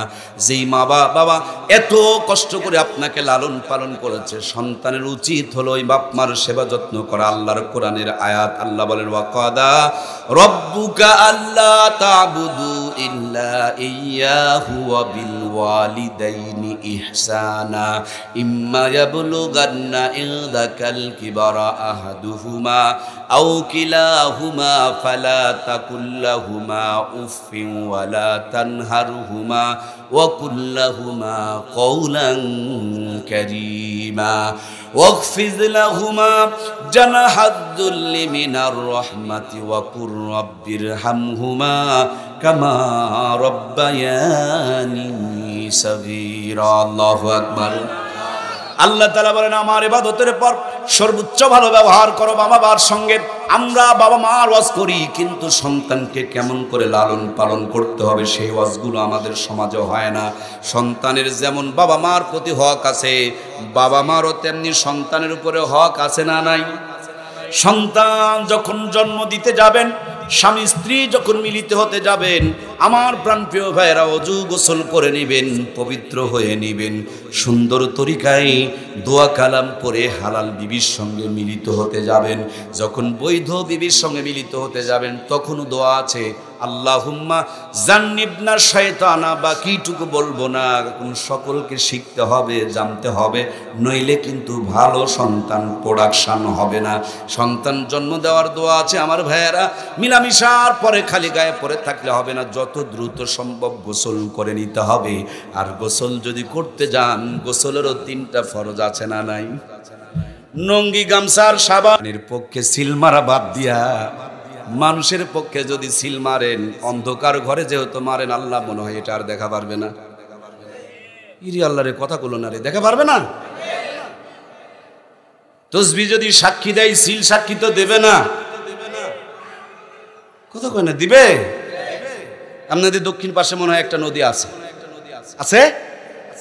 আচ্ছা, এক বেচারি খুব তাহাজ্জুদ গুজার আল্লাহর ওলি, মাঝির দায়িত্ব করে, নৌকা চালায়। তো সে বেচারি একদল ডাকাত এসেছে এপার থেকে, বলছে আমাদেরকে পার করে দাও, আমাদেরকে পার করে দাও, আমরা ডাকাতি করতে যাব। ওদের চেহারা সুরত হুকুম ধুকুম দেখেও চেনা যাচ্ছে যে এরা ডাকাতি করতে যাবে। তাহাজ্জুদ গুজার লোকটা যদি ওপার থেকে এপার না আসে, পার যদি না করে দেয়, তারা ডাকাতি করতে পারবে না। কিন্তু তসবিহ পড়তে পড়তে এসে বেচারি ডাকাত দলক তুলে নিয়ে ওপার পার করে দিয়ে আসছে। ডাকাতেরা ডাকাতি করতেছে, এদিকে ওই তাহাজ্জুদ পড়ছে। ওয়াজ কি বুঝিচ্ছে? কিন্তু চুরি করবা যায়নি, তাহাজ্জুদ পড়ছে, এর কি গুনাহ হবে? এই কথা কয় না রে, হবে? গুনাহ কি হবে? তাইলে কম্বল চুরি করা লাগবে না, গমের বস্তা শীত কাটা লাগবে না, কিন্তু গম চোরক সাপোর্ট করলে এই গুনাহ টানা লাগবে, ঠিক কিনা? কষ্ট হচ্ছে মনে হয়। এর নাম ওয়াশ, নো ওয়াজ। নবীর পিছনে একজন নামাজ পড়তো, রোজা করতো, হজ করতো, যাকাত দিত, কিন্তু নবী যে মক্কার লিডারি করবে এইটা বেচারির সহ্য হইতো নাম। মনে হয় আব্দুল্লাহ ইবনে উবাই ইবনে সুলুল, নাম কি মনে আছে? ওই জামানার সবচেয়ে বড় টাটকা মুনাফিক ছিল। আমিও নামাজ পড়ি, রোজা করি, আমি আপনাদের কথা বলিনি, কিন্তু আমার কথা বলছি, কারণ আপনারা আমার ভাই, আমি আপনাদের আমাকে দিয়ে বুঝাইতে চাই। আমিও নামাজ পড়ি, রোজা করি, হজ করি, যাকাত করি, কিন্তু ইসলামী হুকুমত কায়েম হোক এটা আমার সহ্য হয়। ওটা যদি ওই জামানার মুনাফিক হয়, আমি কি এই জামানার ওলি? কথা কন না কে রে ভাই? আরে ফতুয়া তো আপনাদেরকে দিতে বলি না, আমার উপরে দেন। ওটা যদি ওই জামানার মুনাফিক হয়, আমি কি এই জামানার ওলি? আমার নামাজ, রোজা, হজ, যাকাত সব আমার মুখের মধ্যে ফিকিয়ে দেওয়া হবে। কথা বলুন ঠিক কিনা? এর জন্য ইসলামী হুকুমত প্রতিষ্ঠিত হোক, এই স্বপ্ন যদি কারোর হৃদয়ে না থাকে, তার মৌত হবে মুনাফিকে মৌত। আল্লাহ তাআলা মুনাফিকে হালত থেকে আমাদেরকে মুক্তি দেখ, বলুন আমিন। আমাদেরকে বানিয়েছেন আমার রব, আমরা ভালো থাকবো সবচেয়ে বেশি জানেন কে? তিনি আমাদের ভালো যেন থাকি এই জন্য একটা বই পাঠাইছেন, কিতাব পাঠিয়েছেন, গাইডলাইন পাঠিয়েছেন, ছোট্ট একটা মেসেজ পাঠিয়ে দিয়েছেন, তার নাম কোরআন। এখন আমেরিকা বলে কোরআনের চাইতে আমরা ভালো বুঝি, রাশিয়া বলে আমরা আরো বেশি বুঝি, ভারত বলে আমরা পিছিয়ে নয়, চাইনা বলছে হাঙ্গে বুদ্ধির কথা তোমরা জানি।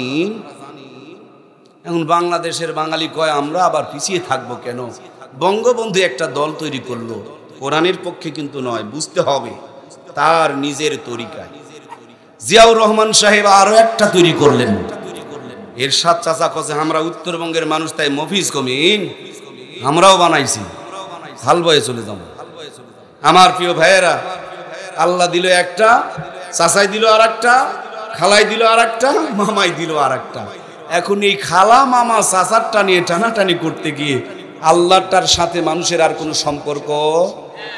আল্লাহর পরিষ্কার ঘোষণা, ওয়ামাই ইয়াবতাগি গায়রাল ইসলামি দীনান ফালা ইউকবালা, আমার আনিত ধর্ম ইসলাম ছাড়া অন্য কিছু যদি গ্রহণ করো, এটা আল্লাহর কাছে কোনোদিন গ্রহণ হবে না। সুতরাং আমরা মুসলমান কোরআনের পক্ষেই থাকব, জীবন চলে গেলেও কোরআনের বিপক্ষে আমরা কেউ যেতে পারি। আল্লাহ আমাদেরকে কোরআনের পক্ষে কবুল করুক, বলুন আমিন। আমার ভাইয়েরা, আমার দরদের বন্ধুরা, এটা এমন একটা ম্যাগনেট, এমন একটা চুম্বক, এমন একটা পরশ পাথর, এমন একটা দামি নিয়ামত, যেখানে যেমনে যেভাবে যার সাথে যতটুকু লেগেছে এই কোরআনের ছোঁয়া লাগার কারণে সব জিনিসের মান, মর্যাদা, সম্মান, ইজ্জতকে আল্লাহ তাআলা তত বড় করে দিয়েছেন। সুবহানাল্লাহ বলে। নবীর মতন একজন দামি মানুষ 40 বছর মেহনত করে রেজাল্ট হয় নাই, জাবালে নূরে হেরা গুহার মধ্যে বসা জিবরাইল আমিন কুরআনুল কারীম নিয়ে আসলেন। জাবালে নূর চিত্র পরিবর্তন হয়ে গেল, কালো পাথরের পাহাড় আলোর পাথর হয়ে গেল। সুবহানাল্লাহ। নবী আলো জ্বালাইতে পারে নাই 40 বছর। এবার মক্কার জমিনে কোরআন নাজিল হওয়ার সাথে সাথেই মক্কার জমিনের চিত্র পরিবর্তন হতে শুরু করে দিল। এই কোরআনুল কারীম আরশে আজিমে ছিল, তার মর্যাদা বেড়ে গেছে। যেই ফেরেশতা নিয়ে এসেছেন তার মর্যাদা বেড়েছে, যেই রাতে নাজিল হয়েছে সেই রাতের দাম বেড়েছে, যে মাসে নাজিল হয়েছে সে মাসের দাম বেড়েছে, যেই পাহাড়ে নাজিল হয়েছে সেই পাহাড়ের দাম বেড়েছে, যে নবীর উপরে নাজিল হয়েছে সেই নবীর দাম বেড়েছে। এই কোরআনুল কারীম এখনো পর্যন্ত যেই কাগজে লেখা হয়েছে তার দাম কি কমেছে? যেই কাঠের উপরে রেখে কোরআনুল কারীম পড়া হয় ওই রেহেল কাঠের দাম কম ভাই। যেই কাগজ দিয়ে কোরআনুল কারীমকে জড়ানো হয় সেই কাগজেরও দাম বেড়ে যায়, কাপড়েরও দাম বেড়ে যায়। আমার দেশের সংবিধান, আমার দেশের যদি জাতীয় সংসদ একবার কোরআনের ছোঁয়া লেগে যায় ওই জাতীয় সংসদেরও দাম 1000 গুণ বাড়িয়ে দিবেন কে? আমরা 53-54 বছর ধরে আমার সংসদকে অনেক কিছু দিয়ে পরিচালিত করেছি। পরীক্ষার জন্য হলেও তো একটা বারের জন্য কোরআন দিয়ে আমার সংসদকে চালানো দরকার আছে না নাই? আল্লাহ এই স্বপ্নটুকু পূরণ করার আগে যেন আমাদেরকে কবরে ডাক না দেয়। জোরে বলো না আমিন।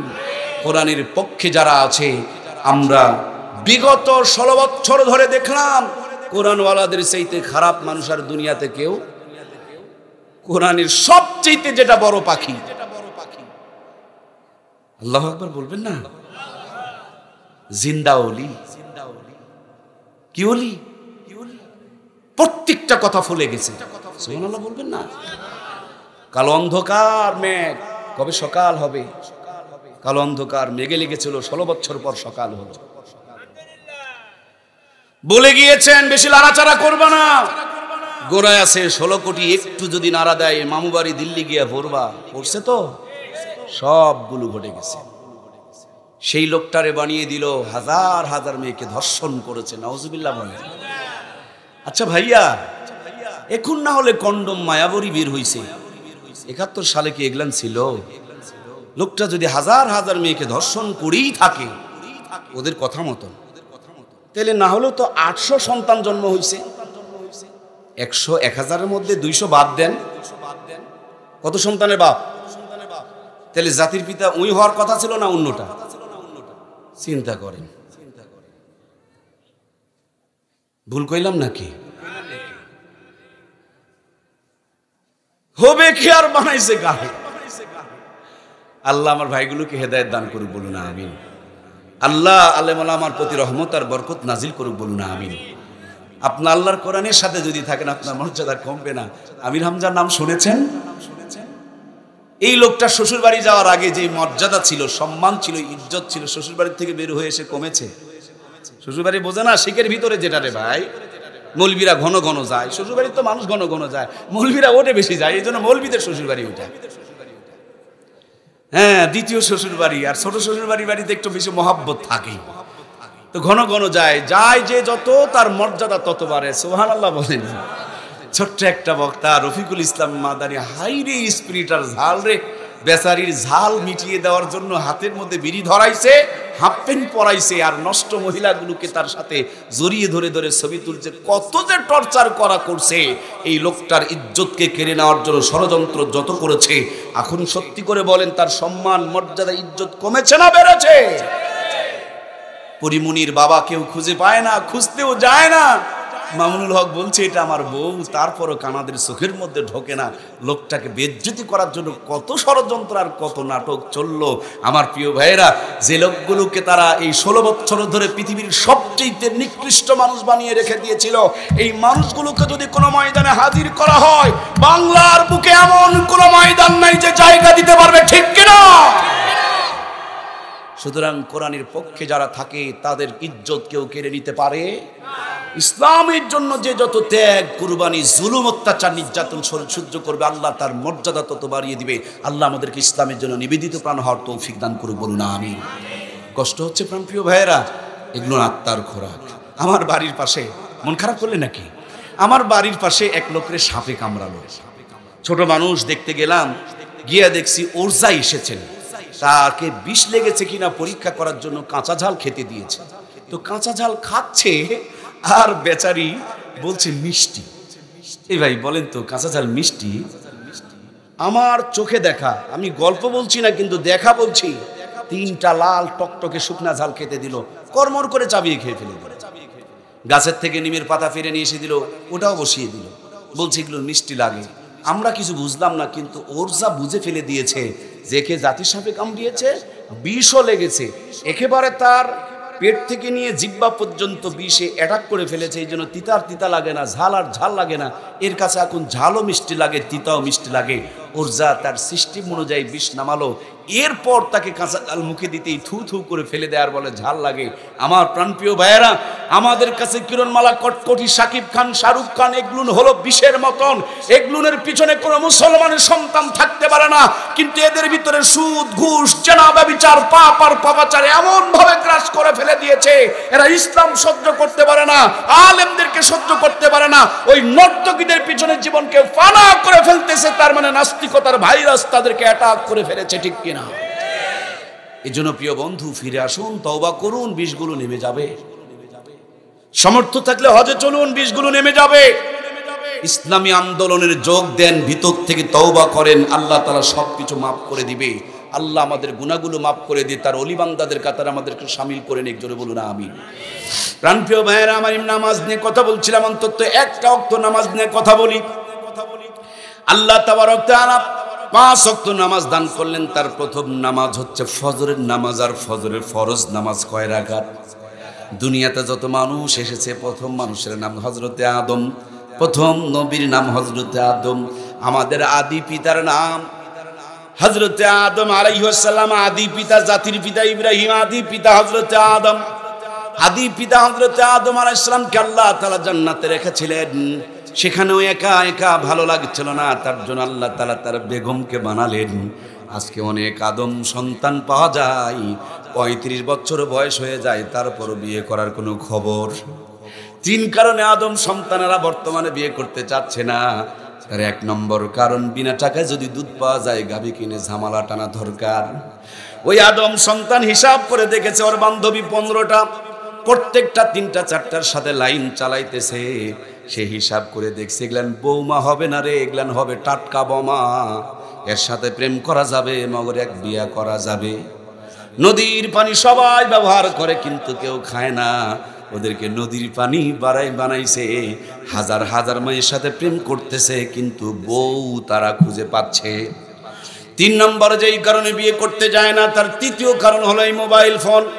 বউ না থাকলেও চলবে, যদি ফোন একখান হাতে থেকে যায়, রাত যখন গভীর হয়ে যায়, বইয়ের থেকে কাছে থাকে, কিন্তু উল্টা দিকে মুখ করে তার ঢুকায়া দিয়া, কানের মধ্যে ইয়ারফোন লাগায়া দিয়া ঘষাঘষি করতেছে। এমন ঘষে মোবাইলে দাগ পড়ে চোখের নিচে, ঘষে মোবাইলে পাছার গোস্ত শুকায় যায়, প্যান খুলে নিচের দিকে চলে যায়।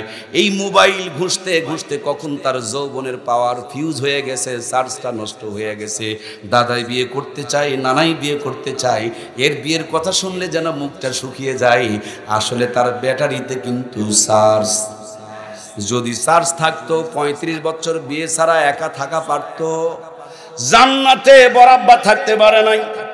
এই জান্নাতে থাকাকালীন অবস্থায় শয়তানে ধোঁকা দিয়া বরাম্মা হাওয়াকে আগে গন্ধক ফল খাওয়ায়া দিলেন। এই জন্য বাংলার জমিনে যত গ্রামীণ ব্যাংক, ঠেঙ্গামারা, আশা, সবুজ সংঘ আছে, এরা শয়তানের পলিসি অবলম্বন করেছে। ছেলে মানুষও ধোঁকা দেওয়া যাবে না। এই জন্য মেয়ে মানুষের কিস্তি খুলছে, কিস্তি মহিলা বন্ধক রাখো, তারপরে টাকা তোলো। ওয়াজ বোঝে না রে। ও এবার না মন খারাপ করেছেন, কারণ এটা তুলিছেন তো আমি জানি। এমন খাওয়া খাই গো, শেষবেলা বউ বন্ধক দিয়েও খায়। কষ্ট নিলেন নাকি? শুরুতেই বলছি, আমরা বাহিরের কেউ হাইরে খাওয়া খায়, কিস্তির টাকা তুলে খায়। যদি রিজিক হালাল না হয়, ওই ইবাদত কখন আল্লাহর কাছ পর্যন্ত পৌঁছতে পারে? এখন প্রত্যেকটা পরিবারে কিস্তি ঢুকে গেছে। সেদিন নওগাঁ থেকে এক মাহফিল করে আরেক মাহফিলে যাব, এত হরেন দিচ্ছি, গাড়ির আলো হাইলা লো করতেছি, কিন্তু মহিলা রাস্তা ছাড়ে না। ড্রাইভার স্লো দিছে, দৌড়ে এসে সামনে বলছে, খালাম একটু সরেন, আমার আর একটা মাহফিল ধরা লাগবে। উনি মুখের দিকে তাকায় বলছে যে, আপনি ওয়াজ করলেন না? বলে, জি আমি ওয়াজ করলাম। আমি আবার তাকায় বললাম, এত কি চিন্তা করতেছেন যে এতক্ষণ হরন দিচ্ছি, হাইলো করতেছে, আপনি শুনতেই পাচ্ছেন না? উনি বলছেন, বাবা কালকার 700 টাকার কিস্তি। বোঝেনি রে, বোঝেনি। বাড়িতে ভাত নাই, কাপড় নাই, এই চিন্তা তাদের মাথায় নাই। কিস্তির দিন আসলে মাথা খারাপ হয়ে যায়। অনেক মেয়ে ইজ্জত পর্যন্ত বিক্রি করে কিস্তির টাকা জন্য, ঠিক কিনা? যুবতী মেয়েগুলোকে কিস্তির চিন্তা করতে করতে মাথার চুল পেকে যাচ্ছে, বুড়ো হয়ে যাচ্ছে, হাড়ের রোগে আক্রান্ত হয়ে যাচ্ছে। শুনে রাখো মুসলমান, হারাম কখনো আরামে রাখতে পারে না। 50 বছর আগে এত বড় বিল্ডিং ছিল না তো কি হয়েছে? কারেন্টের আলো ছিল না তো কি হয়েছে? মোবাইল ছিল না তো কি হয়েছে? আমার আপনার মূর্খ নানুয়ার দাদুরা নিমের পাতার রস খেয়ে 150 বছর বেঁচে রয়েছে। আপনি আমি স্মার্ট ডিজিটাল হওয়ার পর এখন 50 বছরের চার্জ ফিউজ। এটা স্মার্টনেস? কষ্ট নিলেন নাকি? মুরব্বীরা 150 বছর বাঁচতো, আমরা তো 300 বছর বাঁচি। কি গো, স্মার্ট বলে হইলেন, উন্নতি বলে করলেন। খালাম্মা, চাচি আম্মা, ফুবি আম্মা, আমাদের নানি দাদিরা 12টা 15টা সন্তান জন্ম দিয়েছে। এখন মনে হয় আমাদের বোনেরা 36টা পারে। 1 থেকে 2টা তাও কসাইখানায় চিরা লাগে। মূল কথা হলো জাতি কোরআন সুন্নাহ থেকে যত দূরে সরে চলে গেছে, আল্লাহর লানত তত বর্ষিত হচ্ছে, ঠিক কিনা? এই জন্য মুসলমান আমাদেরকে কোরআন সুন্নাহর কাছেই থাকতে হবে। শান্তি 2টি লাইন দিয়ে আসে, কারেন্ট 2টি তার দিয়ে আসে, নেগেটিভ আর পজিটিভ। শান্তিও মুসলমানের জন্য 2টি লাইন দিয়ে আসে, কোরআন আর সুন্নাহ। যে ঘরে কোরআন সুন্নাহর যত সংযোগ বেশি, বাড়ি থাক আর না থাক, বিল্ডিং থাক আর না থাক, টাকা থাক আর না থাক, ওই ঘরে শান্তির কোনো অভাব হয় না। যদি কোরআন সুন্নাহর সংযোগ থাকে, হালাল বিবিকে বুকে জড়িয়ে নিয়ে ফজর পর্যন্ত ঘুম পারে। সুবহানাল্লাহ বলেন। পক্ষান্তরে হারাম করে খবর নিয়ে দেখো, রাতের 9টায় 15 লাখ টাকা নিয়ে বাড়িতে যাই, করিং বেড়ে চাপ দেয়, মুখের মধ্যে সালাম নাই। কাজের মেয়ে গেট খুলে দেয়, ঘরে ঢুকে একা একাই। বউ এখন কটকটির সিরিয়াল দেখতেছে, ডিস্টার্ব করা যাবে? পেটে ক্ষুধার যন্ত্রণা, খেতে বসেছেন কিন্তু বইয়ের হাতে রান্না কপালে জোটে না। কাজের মেয়ে যেই হাত দিয়ে নাক পরিষ্কার করে ওই হাত দিয়ে রুটি বানায় রেখে দিয়েছে। এখন রুটি লেপটায় লেপটায় মুখে ঢুকাইতে চায়, কিন্তু মনে শান্তি। জোর করে যদি ঠেলে ঠেলে ঢুকায়, পেটে ঢুকতে দেরি, যুদ্ধ লেগে যায়। তখন গ্যাসের বড়ি সার্জেলার র্যাপ ঢুকায় দেয়, পেটের গুতাগুতি মিঠাইতে হয়। বন্ধুরে, বিল্ডিং এর কোনো অভাব নাই, ঘরের কোনো অভাব নাই। এত সুন্দর করে ডেকোরেশন করেছে, এক ঘরে 25 লাখ টাকা খরচ করেছে। 75 লাখ টাকা দিয়ে খাট বানাইছে, 35 লাখ টাকা দিয়ে টয়লেট করছে। কিন্তু ঘরের মধ্যে বউ, স্বামী এক ঘরে, বউ আর এক ঘরে। বউকে কন্ট্রোল করার জন্য 9 লাখ টাকা দিয়ে আইফোন কিনে দিয়েছে। ঘরের মধ্যে আবার ওয়াইফাই নেটওয়ার্ক লাগাইছে, কিন্তু নেটওয়ার্ক আর ভিতরে ধরা না। নেটওয়ার্ক খালি বাহির দিকে কিরিং কিরিং করে, এখানে পরক্রিয়ার মেসেজ আসে, কিরিং কিরিং করে। এমন যন্ত্রণা, কওয়াও যায় না, শোয়াও যায় না। বাড়াবাড়ি করলে বউ সিগন্যাল দেওয়া রাখছে, ভাত খাবো না। আর বউ যদি চলে যায়, ইজ্জত পানসার হয়ে যাবে। সইতেও পারে না, কইতেও পারে না। এই জন্য এখন বুড়োদের তুলনায় যুবকেরা বেশি হার্ট স্ট্রোক করে। এই পারিবারিক কলহের কারণে বেশিরভাগ যুবকেরা এখন হার্ট স্ট্রোক করে বিছানায় পড়ে থাকতেছে। কথা বলুন, ঠিক কিনা? এই জামানার স্মার্ট হুজুর।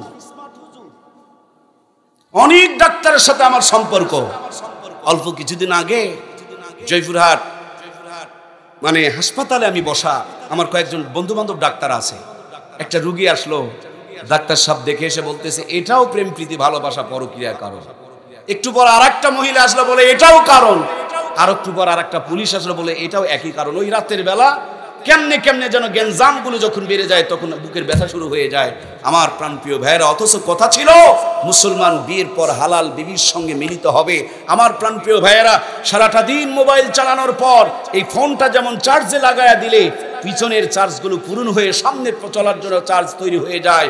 একজন পুরুষ আর মহিলা যতই কষ্ট করুক না কেন, সারাদিন কষ্ট করার পর হালাল বিবিকে, হালাল স্বামী যখন বুকে জড়িয়ে নিয়ে ঘুমাবে, পুরুষ আর মহিলার পশমে পশমে আল্লাহ তাআলার কুদরতি এমন এক চার্জার, এমন এক সেটিং দেওয়া আছে। এই পশমের পশমে প্রত্যেকটা ঘর্ষণে আল্লাহ তাআলা একে অপরের পিছনের চার্জ পূরণ করে সামনে চলার মতন শরীরে এনার্জি, যোগ্যতা এবং পাওয়ারকে বাড়িয়ে দেয়। সুবহানাল্লাহ বলেন। বিবির সঙ্গে ঘুমাবেন, শরীরের প্রেসারের মেজারমেন্ট থাকবে। বিবিকে বুকে জড়িয়ে ধরে ঘুমাবেন, প্রশান্তির ঘুম পাড়া যাবে। এখন দুইজনের ভিতরে বিভিন্ন ভাইরাস ঢুকে আসে, দুইজন দুইজনকে সন্দেহ করে, যে যত পারে প্রতিযোগিতা করে পরক্রিয়া করে। সম্মানিত প্রাণপ্রিয় ভাইয়েরা, অথচ কোরআনওয়ালাদের দিকে তাকিয়ে দেখুন, আল্লাহর বান্দা বাড়িতে রওনা করেছে, বেগম সাহেবা আলু ভর্তার ভাত রান্না করে জানালার ধরে ধরে গান গাইতেছে, সে যে কেন এলো না কিছু ভালো লাগে না, এবার আসুক তারে আমি। কি রোমান্টিক গান গাইবেন, বিবির জন্য, বিবিকে খুশি করবেন, এটা সুন্নাহ। চাঁদনি রাতে নবী আমার ঘর থেকে বের হয়েছেন, সাদানি সামনে দৌড় দিয়েছেন, আমার মা আয়েশার সামনে চলে গিয়েছে, অনেকদিন পর আবার দুইজন দৌড় দিয়েছেন, আল্লাহর হাবিব সামনে, আম্মা জান আয়েশা পিছনে, শরমে মুখটা লাল হয়ে গিয়েছে, থুতুনের নিচে হাত দিয়ে এইভাবে উঁচু করে ধরে বলে, হুমায়রা কেন শরমে লাল হয়ে গিয়েছ? অনেকদিন আগে তুমি একবার ফার্স্ট হয়েছিলা না, এটা আজকে আমি শোধ করে দিলাম। মাদুকিনী এমন হাসি দিয়েছে, আসমানের পূর্ণিমার চাঁদ অম্লান হয়ে গেছে। সুবহানাল্লাহ, এ হলো নবীর আদর্শ। সম্মানিত প্রাণপ্রিয় ভাইয়েরা, আমার বিবির উড়ের উপরে মাথা রেখে, এই হাঁটুর উপরে মাথা রেখে, মুখের দিকে তাকায়া তাকায়া মুস্কি মুস্কি হেসে হেসে গল্প করাটাও সুন্নত। সুবহানাল্লাহ বলবেন না? এখন বিয়ের আগ পর্যন্ত খালি বাবু বাবু বলে মুখের ফ্যান তুলে দেয়, যেমনি বিয়ে হয়ে যায় তখন আর বইয়ের কোনো টাইম, শুনলেই খালি গাও জ্বর আসে কথা। বিয়ের আগ পর্যন্ত বাবু খাইছ, বাবু ঘুমাইছ, বাবু এখন কি করো, খালি মিনিটে মিনিটে খবর নাই। অথচ বিয়ের পর দেখবেন ওই বাবুর আর কোনো খবর নাই।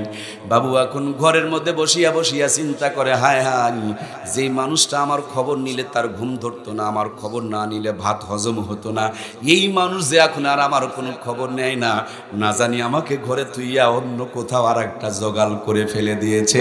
এই জন্য আল্লাহর বান্দা এখন মোবাইল টিপে টিপে খালাতো ভাইয়ের নাম্বার বের করে, আস্তে করে একটা মিস কল মেরে বলে, মন্টু রে তোর সাথে বিয়ে হলো না, কতই ভালো হতো। মন্টু বলে, আপা আমি তো তোরে বিয়ে করতে চাইছিলাম, তুই তো হলি না, এখন আবার এরকম বলছিস কেন? বলে, তোর দুলাভাই তো আমার কোনো খোঁজ খবর নেয় না। বলে, না নেক, আমরা তো আসি। বস বুঝিচ্ছেন না? এই শুরু হয়ে গেল পরকীয়ার উস্কানি। এই জন্য প্রাণপ্রিয় ভাইয়েরা, হালাল বিবি হালাল স্বামী একে অপরের বৈধ সংযোগ যখন দিবেন, সুন্দর করে আলো জ্বলবে। এই দুইটা তার যদি সংযোগ ব্যতীত আর এক জায়গায় করেন, তখন আগুন জ্বলবে। নবী আমার বিয়ের পরেই প্রেম করতে বলেছে, বিয়ের আগে কোনো প্রেম হতে পারে না। ইমামের ঘরগুলোতে গিয়ে দেখেন, আমার নবী বলেছেন, এক প্লেটে স্বামী স্ত্রী দুইজন মিলে খেতে বসুন, স্বামী স্ত্রীর মুখে তুলে দিবে, স্ত্রী আবার স্বামীর মুখে তুলে দিবে। আলু ভর্তা বেগুন ভর্তার গরম ভাত যদি হয়, আর ভালোবাসার মানুষ যদি আদর করে মুখের মধ্যে তুলে দেয়, ওই আলু ভর্তার ভিতরে জান্নাতি স্বাদ ঢুকায়া দিবেন কে? ভাঙা ঘর, চিরা খেতা আর বাঁশের খাট যদি হয়, বাঁশ গেতে গেতে খাট বানায়, নিচে দেওয়ার মতন তোষক নাই, খেরের আটি বিছায়া দিয়া রাখছে, এরপরে একটা চিরা খেতা বিজাইছে, এশার নামাজ পড়ে হালাল বউকে বুকে জড়িয়ে ধরে ডান হাত খান গালে নিচে দিয়া আল্লাহর বান্দা দোয়া পড়ে, আল্লাহুম্মা বিসমিকা আমুতু ওয়া আহইয়া, এমন ঘুম ধরে ফজর রাত পর্যন্ত রেলগাড়ির মতন নাক ডাকাডাকি করে। আর কোটিপতির ঘরে গিয়া দেখো, স্বামী এক ঘরে, বউ আর এক ঘরে, একই রাত্রে 3টা করে ঘুমের বড়ি মারে, তারপরে ঘুম ধরবার চাই। যদিও ধরে অ্যালার্ম দেওয়া থাকে, ফজরের আগে ওঠো, 3 কিলোমিটার লেফট রাইট করো, তার মানে 7 বছর বয়স থেকে নিয়ে 40 বছর পর্যন্ত নামাজ কাজা করে যে শাস্তি জমা করে রেখেছো, এই শাস্তিটার নাম হলো ডায়াবেটিস। এখন লাফালাফি করো, ঝাপাঝাপি করো, 40 বছরের সাজা খাটো লেফট রাইট করে। নামাজ শুধু ইবাদতই নয়, নামাজ করলে লেফট রাইট হয়ে যায়, ব্যায়াম হয়ে যায়। এই জন্য নামাজির শরীরে সুস্থতা বাড়িয়ে দিয়ে রেখেছেন কে? বরাব্বা হযরতে আদম, তার স্মৃতি হলো ফজরের 2টা রাকাত নামাজ। দুনিয়াতে আসার পর বরাব্বা হযরতে আদমকে আল্লাহ তাআলা পাঠালেন প্রতিবেশী শ্রীলঙ্কার জ্যোতি পাহাড়ে আর ব্রহ্মা হযরতে হাওয়াকে পাঠালেন সৌদি আরবের জেদ্দা শহরে। আরবিতে জাদ্দাতুন মানে দাদি, জেদ্দাতে পাঠানো হয়েছে, তার জন্য দাদির নাম দিয়েই জেদ্দা শহরের নামকরণ করা হয়েছে। আজ পর্যন্ত ব্রহ্মা হাওয়ার কবরটা আরব সাগরের কিনারে জেদ্দা শহরের পাশে রয়েছে। আল্লাহ তাআলা অনেকবার আমাকে ব্রহ্মার কবরের কাছে নিয়েছেন। আমার প্রিয় ভাইরা, দুইজন দুই দিকে থাকলেন, খুঁজতে খুঁজতে তারা আরাফার ময়দানে চলে আসলেন। আরাফার ময়দানে ছোট্ট একটা পাহাড় জাবালে রহমত, এই জাবালে রহমতের মাথায় চড়ে একজন আরেকজনকে খোঁজাখুঁজি করতে শুরু করলেন। হঠাৎ করে 350 বছর পর হারানো স্বামী তার স্ত্রীকে খুঁজে পেয়েছেন, স্ত্রীকে তার স্বামীকে খুঁজে পেয়েছেন। একে অপরকে বুকে জড়িয়ে ধরে এমন কান্না শুরু করেছেন, বাপমার চোখের পানির বদলতে 12.5 কিলোমিটার আরাফার ময়দানকে আল্লাহ কিয়ামত পর্যন্ত পবিত্র বানিয়ে দিয়েছেন। হযরতে আদম আর হাওয়া দুইজনের চোখের পানির বদলতে আল্লাহ তাআলা আরাফার ময়দানে এত মর্যাদা বাড়িয়ে দিয়েছেন। আল্লাহ বলেন, আদম আর হাওয়ার কেঁদো না, শুধু তোমাদেরকেই ক্ষমা করি নাই, এই ময়দানকে ক্ষমা করার কেন্দ্র বিন্দু বানিয়ে দিলাম।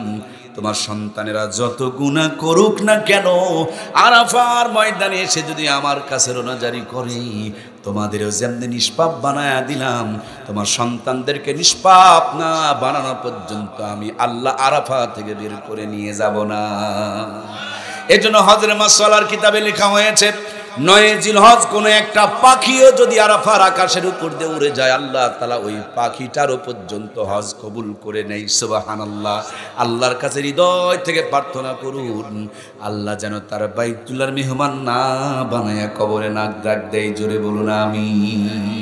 আল্লামা আশরাফ আলী থানভী রহমাতুল্লাহ আলাইহি তার কিতাবে একটা ছোট্ট ওয়াকিয়া লিখেছে। এক কবুতর তার একটা পিপলিকা আল্লাহর কাছে দোয়া করছেন, ও আমার রব, আমি একটু তোমার ঘরকে তোয়াব করতে চাই, তোমার ঘর দেখতে চাই। আল্লাহ তার দোয়া কবুল করে নিয়েছে। বাইতুল্লাহর কবুতর জমিনে ফসল খেতে এসেছে, আল্লাহ পিপলিকাকে সিগন্যাল দিয়েছে, যা কবুতরের পা জড়িয়ে ধর। পা জড়িয়ে ধরছে, আল্লাহর ঘরে পৌঁছে গেছে। সুবহানাল্লাহ বলেন। পিপলিকার দোয়া কবুল হয়ে গেলে যদি কবুতরের পা ধরায় বাইতুল্লাহ পৌঁছাইতে পারে, আপনি গরিব না বড় লোক এটা ম্যাটার না, দোয়া যদি কবুল হয়ে যায় আরশ আজিমের মালিক আপনার আল্লাহর ঘরে যাওয়ার ব্যবস্থা করে দিবেন। সুবহানাল্লাহ। এজন্য দিল থেকে নিয়ত করেন, আল্লাহ তাআলা আমাদের কাউকে যেন মক্কা মদিনা মেহমান না বানায়া কবরে না নেয়। জোরে বলুন আমিন। আমার প্রিয় ভাইয়ের, আরাফার ময়দান পাড়ি দিয়া মুজদালিফায় গেলেন, খোলা আকাশের নিচে রাত্রি যাপন করলেন। আল্লাহর কাছে বড় ভালো লাগলো। আল্লাহ তাআলা বিধান বানিয়ে দিলেন, যত বড় কোটিপতি হও, মিনাই তাবু পাবা, আরাফাই তাবু পাবা, কিন্তু মুজদালিফাই তাবু হবে না, তাবু পাবে না। তোমার বাবার মা খোলা আকাশের নিচে রাত্রি যাপন করেছে, এটাই বিধান। তুমি তোমার বাবা মার স্মৃতিচারণ করে মুজদালিফার ময়দানে খোলা আকাশের নিচে রাত্রি যাপন করো। এটা হজের গুরুত্বপূর্ণ একটা ওয়াজিব। আল্লাহ আমাদেরকেও কবুল করুক, বলুন আমিন। মুজদালিফার ময়দান পাড়ি দিয়া বাইতুল্লাহ চলে গেলেন, আল্লাহর ঘরকে তোয়াব করতে শুরু করে দিলেন। 7 মর্তবা তোয়াব করতেছেন। প্রত্যেকটা চক্করে চক্করে বলছেন, রব্বানা যালামনা আনফুসানা ওয়া ইল্লাম তাগফির লানা ওয়া তারহামনা লানাকুনান্না মিনাল খাসিরিন। 7 মর্তবা তোয়াব যখন শেষ হয়ে গেল, আল্লাহর পয়গম্বর হযরতে আদম চোখের পানি ছেড়ে মাথা নিচু করে আল্লাহর কাছে রোনাজারি শুরু করে দিল। আল্লাহকে ডাকতে বলে, মালিক, আমি যখন জান্নাতে ছিলাম, জান্নাতের গেটে তোমার নামের সাথে আরো একটা যেন নাম দেখেছিলাম, মুহাম্মদ রাসূলুল্লাহ। আল্লাহ গো, তোমার কাছে মনে হয় এই নামটা বড় প্রিয়, ওই নামের ওসিলা করে তুমি আমারে ক্ষমা করো। আল্লাহ বলে, বন্ধু, আমার বন্ধুর নাম যখন স্মরণ করেছো, তোমাকে মাফ করে দিলাম। পরিষ্কারলি যখন ঘোষণা চলে আসলো, আল্লাহর পয়গম্বর হযরতে আদম সেজদায় লুটিয়ে পড়লেন। তখন সময়টা যদি সকাল 10টা হইতো, ফজরের নামাজ 10টায় পড়া লাগতো। এই ফজরের টাইমে হযরতে আদম সেজদায় লুটিয়ে পড়লেন। 2টা রাকাত নামাজ পড়লেন, 1 রাকাত পড়লে 1 রাকাত পড়া লাগতো, 3 রাকাত পড়লে 3 রাকাতই পড়তে হতো। মাত্র 2 রাকাত নামাজ পড়েছিলেন। 1 ওয়াক্ত আদমের উম্মতের জন্য 1 ওয়াক্ত নামাজ 2 রাকাত ফরজ ছিল। আল্লাহ নবী মেরাজের রজনীতে গিয়ে আদম নবীর লম্বা জিন্দেগি দেখে মনে মনে আফসোস আফসোস করছিলেন। আল্লাহ বলেন, বন্ধু তোমার উম্মতকে আদম নবীর জিন্দেগি বরাবর হায়াত দেই নাই, কিন্তু আদম নবীর স্মৃতি থেকে ফজরের 2 রাকাত নামাজ দিয়া দিলাম। উম্মতকে বলে দিও, কষ্ট করে যদি ঠান্ডা পানি দিয়ে ওযু করে ফজরের 2 রাকাত নামাজ জামাতে আদায় করতে পারে, এই 2 রাকাত নামাজের বিনিময় আদম আলাইহিস সালামের 1000 বছর জিন্দেগি বরাবর সওয়াব দান করে দেব। এই জন্য মুয়াজ্জিম বলে, আসসালাতু খায়রুম মিনান নাওম, ঘুম হইতে নামাজ ভালো। কত ভালো! 2 রাকাত নামাজ আদম আলাইহিস সালামের 1000। প্রত্যেকদিন ফজরের টাইম এই মোরগটা যখন আরশ আজিম থেকে বলে সুবহুন কুদ্দুসুন রব্বুনা ওয়া রব্বুল মালাইকাতু ওয়া রূহ, এই মোরগের কণ্ঠ মিলায়া দুনিয়ার মোরগগুলো বলেন সুবহুন কুদ্দুসুন রব্বুনা ওয়া রব্বুল মালাইকাতু ওয়া রূহ। কিন্তু আমাদের কানে ইয়ারফোন ঢুকায়া কানের পাওয়ার নষ্ট করে রেখে দিয়েছি, গান শুনে শুনে পাওয়ার হারিয়ে ফেলে দিয়েছি। মোরগে বলে রব্বুনা ওয়া রব্বুল মালাইকাতু ওয়া রূহ, আর আমরা শুনতে পাই কুকুরুকু। মুয়াজ্জিন যখন আজান দেয়, ছায়ের পাড়ার কুকুরের ঘুম ভেঙে যায়, আকাশের দিকে মুখ করে মালিকের শুকরিয়া আদায় করে, উ বলে আওয়াজ করে। অথচ এই মানুষের উচিত ছিল ঘুমটা যখন ভাঙবে চোখ দুটো ডলবে, আল্লাহর বান্দা বলবে আলহামদুলিল্লাহিল্লাযী আহইয়ানা বাদা মা আমাতানা ওয়া ইলাইহিন নুশুর। ওগো মালিক, আমাকে অর্ধেক মৃত্যু ঘুমের হাত থেকে তুমি নতুন করে জীবন দান করেছো, তোমার শুকরিয়া। কিন্তু দুর্ভাগ্যরে মুসলমান কুকুরের ঘুম ভাঙে সকাল 6টায়, আর বেশিরভাগ মুসলমানের ফেসবুকওয়ালাদের ঘুম ভাঙে সকাল 9টায় 10টায়। মানে কুকুরের চাইতে লাস্টিং পাওয়ার আরো 3 ঘন্টা, কুকুরের চাইতে 3 ঘন্টা পরে ঘুম ভাঙে। ঘুম ভাঙার পর কুকুরে পরে মালিকের শুকরিয়া। আমাদের পড়ার দরকার ছিল দোয়া, কিন্তু আমাদের মুখ থেকে সকালবেলা টয়লেটে গিয়ে বের হয় খালি ধোঁয়া। আমর আল্লাহ রে, ওয়াজ বুঝেনি রে, ধোঁয়া বের হয়, ভুমো করে খালি টয়লেটে বসে উপরে সারে ফুয়ার নিচে পড়ে। আবার সার দোকানে গিয়ে কয় নামাজ না পড়লে কি হলো, ইমান ভালো আছে। ওরে ইমানের জোর, টয়লেটে খালি খালি ভো ভো করে ধোয়া বের করে। আরে খাওয়া খাই রে, এর হাত গুন্দায় আর মুখ গুন্দায় আর কাপড় গুন্দায় আর ঘর গুন্দায় আর বাড়ি গুন্দায়, আর বউ যে থাকে কেমনে এটাই তো আমি বুঝি। বউ খায়, এখন মায়েরাও খায়। এটা ফেলে দেওয়ার কথা নয়। অল্প কদিন আগে ঢাকা বিশ্ববিদ্যালয়ের মহিলা হোস্টেলে আগুন লাগছে। সাংবাদিকেরা কোত্থেকে আগুন লাগছে সন্ধান করতে গিয়ে দেখে, বিড়ি খেয়ে সিগারেট খেয়ে পিছনটা যে জায়গায় ফেলে ডাস্টবিনের মধ্যে থেকে আগুন লাগছে। এমন খাওয়া খাচ্ছে, আগুনও লাগিচ্ছে। আমরা এরাই নাকি জাতির মেরুদণ্ড? এটাই যদি জাতির মেরুদণ্ড হয়, তাহলে ক্যান্সার আবার কোনটা রে ভাই? আল্লাহ তাআলা কোরআন সুন্নাহর আদলে আমাদেরকে গড়ে ওঠার তৌফিক দান করুন, বলুন আমিন। ফজরের 2 রাকাত নামাজ আদি পিতা হযরত আদমের স্মৃতি। সামনে এখন কোন নামাজ? জোহরের নামাজ কয় রাকাত? এটা জাতির পিতা হযরত ইব্রাহিম খলিলুল্লাহর স্মৃতি। বড় লম্বা মজার আলোচনা। আবার যদি কোনোদিন মালিক দেখা করায় দেয়, সেই দিন আপনাদেরকে জোহরের আলোচনা শোনাবো। আপনারা বলবেন হুজুর একটু শর্ট করে বলেন। ভাইও, বিয়ে পাস শর্ট করে করা যায় না, 12-5 বছর পরেই করা লাগে। এটা তো শর্ট কোনো ইতিহাস না। সব বন্ধ করে দিয়ে আল্লাহ 27 বছর মেরাজ করাইছেন, সারমর্ম 5 ওয়াক্ত নামাজ দিয়েছেন। একটা ওয়াক্ত নামাজ একজন নবীর জিন্দেগি বরাবর সওয়াব। দুনিয়াতে আসলেন সবার পরে, জান্নাতে যাবেন সবার আগে, এমনি নয়। বাঁচবেন সবচেয়ে কম, সওয়াব কামাই করবেন সবচেয়ে বেশি, এমনি নয়। এটা শুধুমাত্র আপনার আমার নবীর ওসিলাই। এই জন্য বন্ধু, ওয়াজ শোনার মধ্যে কোনো কামিয়াবি নাই, ওয়াজ মানার মধ্যেই কামিয়াবি। ওয়াজ শুনতে শুনতে আজকে যদি ফজরের নামাজ কাজা হয়ে যায়, লাভের চাইতে লস বেশি হয়ে যাবে। আল্লাহ আপনাদের চাইতে আমারে বেশি ফুটান দিবে। আজকের ফজর থেকে 5 ওয়াক্ত নামাজ কারা কারা শুরু করব? আল্লাহর জন্য 2খানা হাত উত্তোলন করে দেখা। লিল্লাহি তাকবীর। হাতগুলো তোলেন, হাতগুলো তোলেন, হাতগুলো তোলেন। যারা যারা হাত তোলেন নাই তাদেরকে এবার দাঁড় করাবো। যে নামাজ পড়বে না তারও জানাজা নামাজে আমরাও যাবো না। ওই নিজেই নামাজ পড়বে না, তা আমরা আবার নামাজ পড়বো না। সুতরাং নামাজ পড়তে হবে। 5 ওয়াক্ত নামাজ আমরা পড়বো তো ইনশাআল্লাহ। এখন অনেকেই চালাক, মুনাফেক হবে না তার জন্য হাত তুলিচ্ছে না যে হুজুর ওয়াদা করলে তো নামাজ পড়া লাগবে। আরে এখন হাত তোলা না তোলা কি? রুহের জগতে তো বলে এসেছিলেন কলু বালা, আল্লাহ আপনি যা বলবেন তাই শুনবো।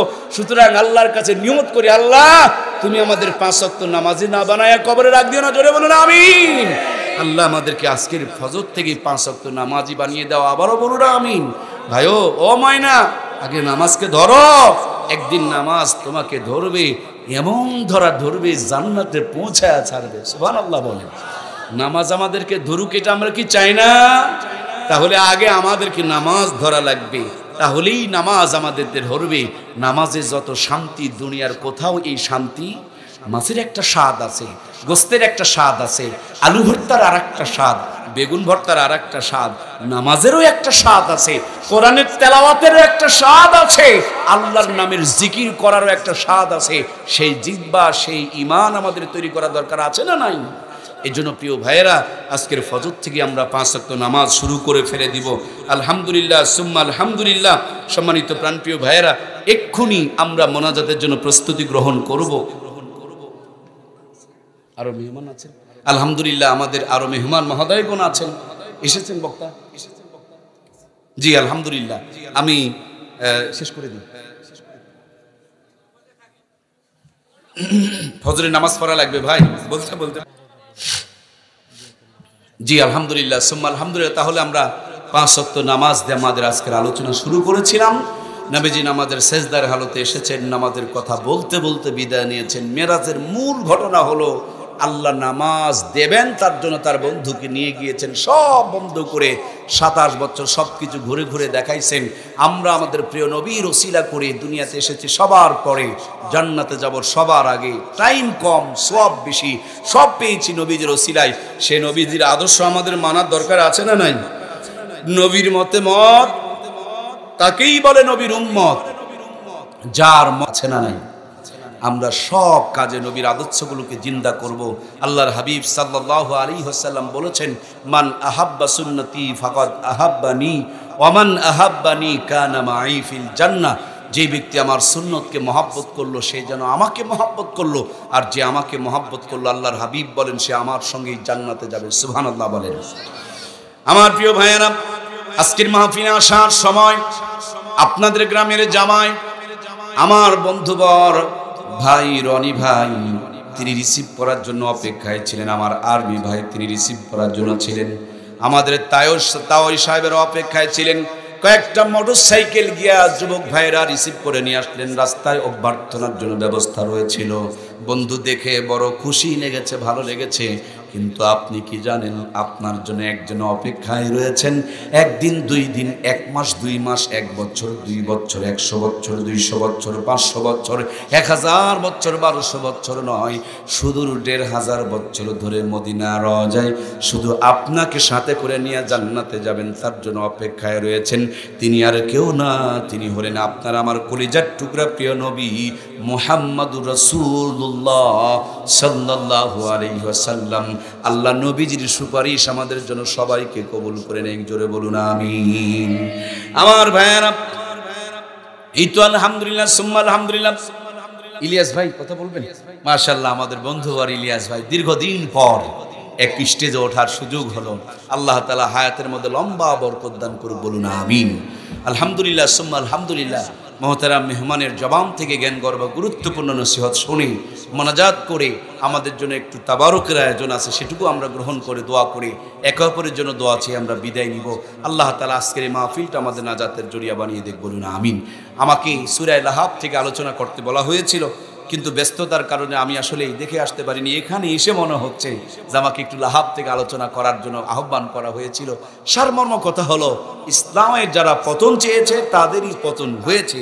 সুতরাং এই বাংলার জমিনেও বাস্তবতা হলো, যারা ইসলামকে উৎখাত করতে গিয়ে চেয়েছিল তারাই উৎখাত হয়ে গেছে। ইসলাম ছিল, আছে এবং থাকবে। আমরাও যদি ইসলামের সাথে থাকি আমরাও থাকতে পারবো ইনশাআল্লাহ। আমাদের একটাই পরিচয়, মাছ ছাড়া মানুষ, পানি ছাড়া যেমন মাছ বাঁচে না, কোনো মুসলমান কোরআন থেকে দূরে থাকতে পারে আমাদের সংবিধান আওয়ামী লীগ বিএনপি না, আমাদের সংবিধান হলো আল্লাহর কোরআন। মুসলমান যেই হাত দিয়া তসবিহ পড়বে, যেই হাত দিয়া কোরআন ছুবে, যেই হাত দিয়া মুসলমান তার মুসলমানের নামটা লিখবে, সেই হাত দিয়া কোনোদিন মুসলমান ইসলামের বিপক্ষে সিল মারতে পারে।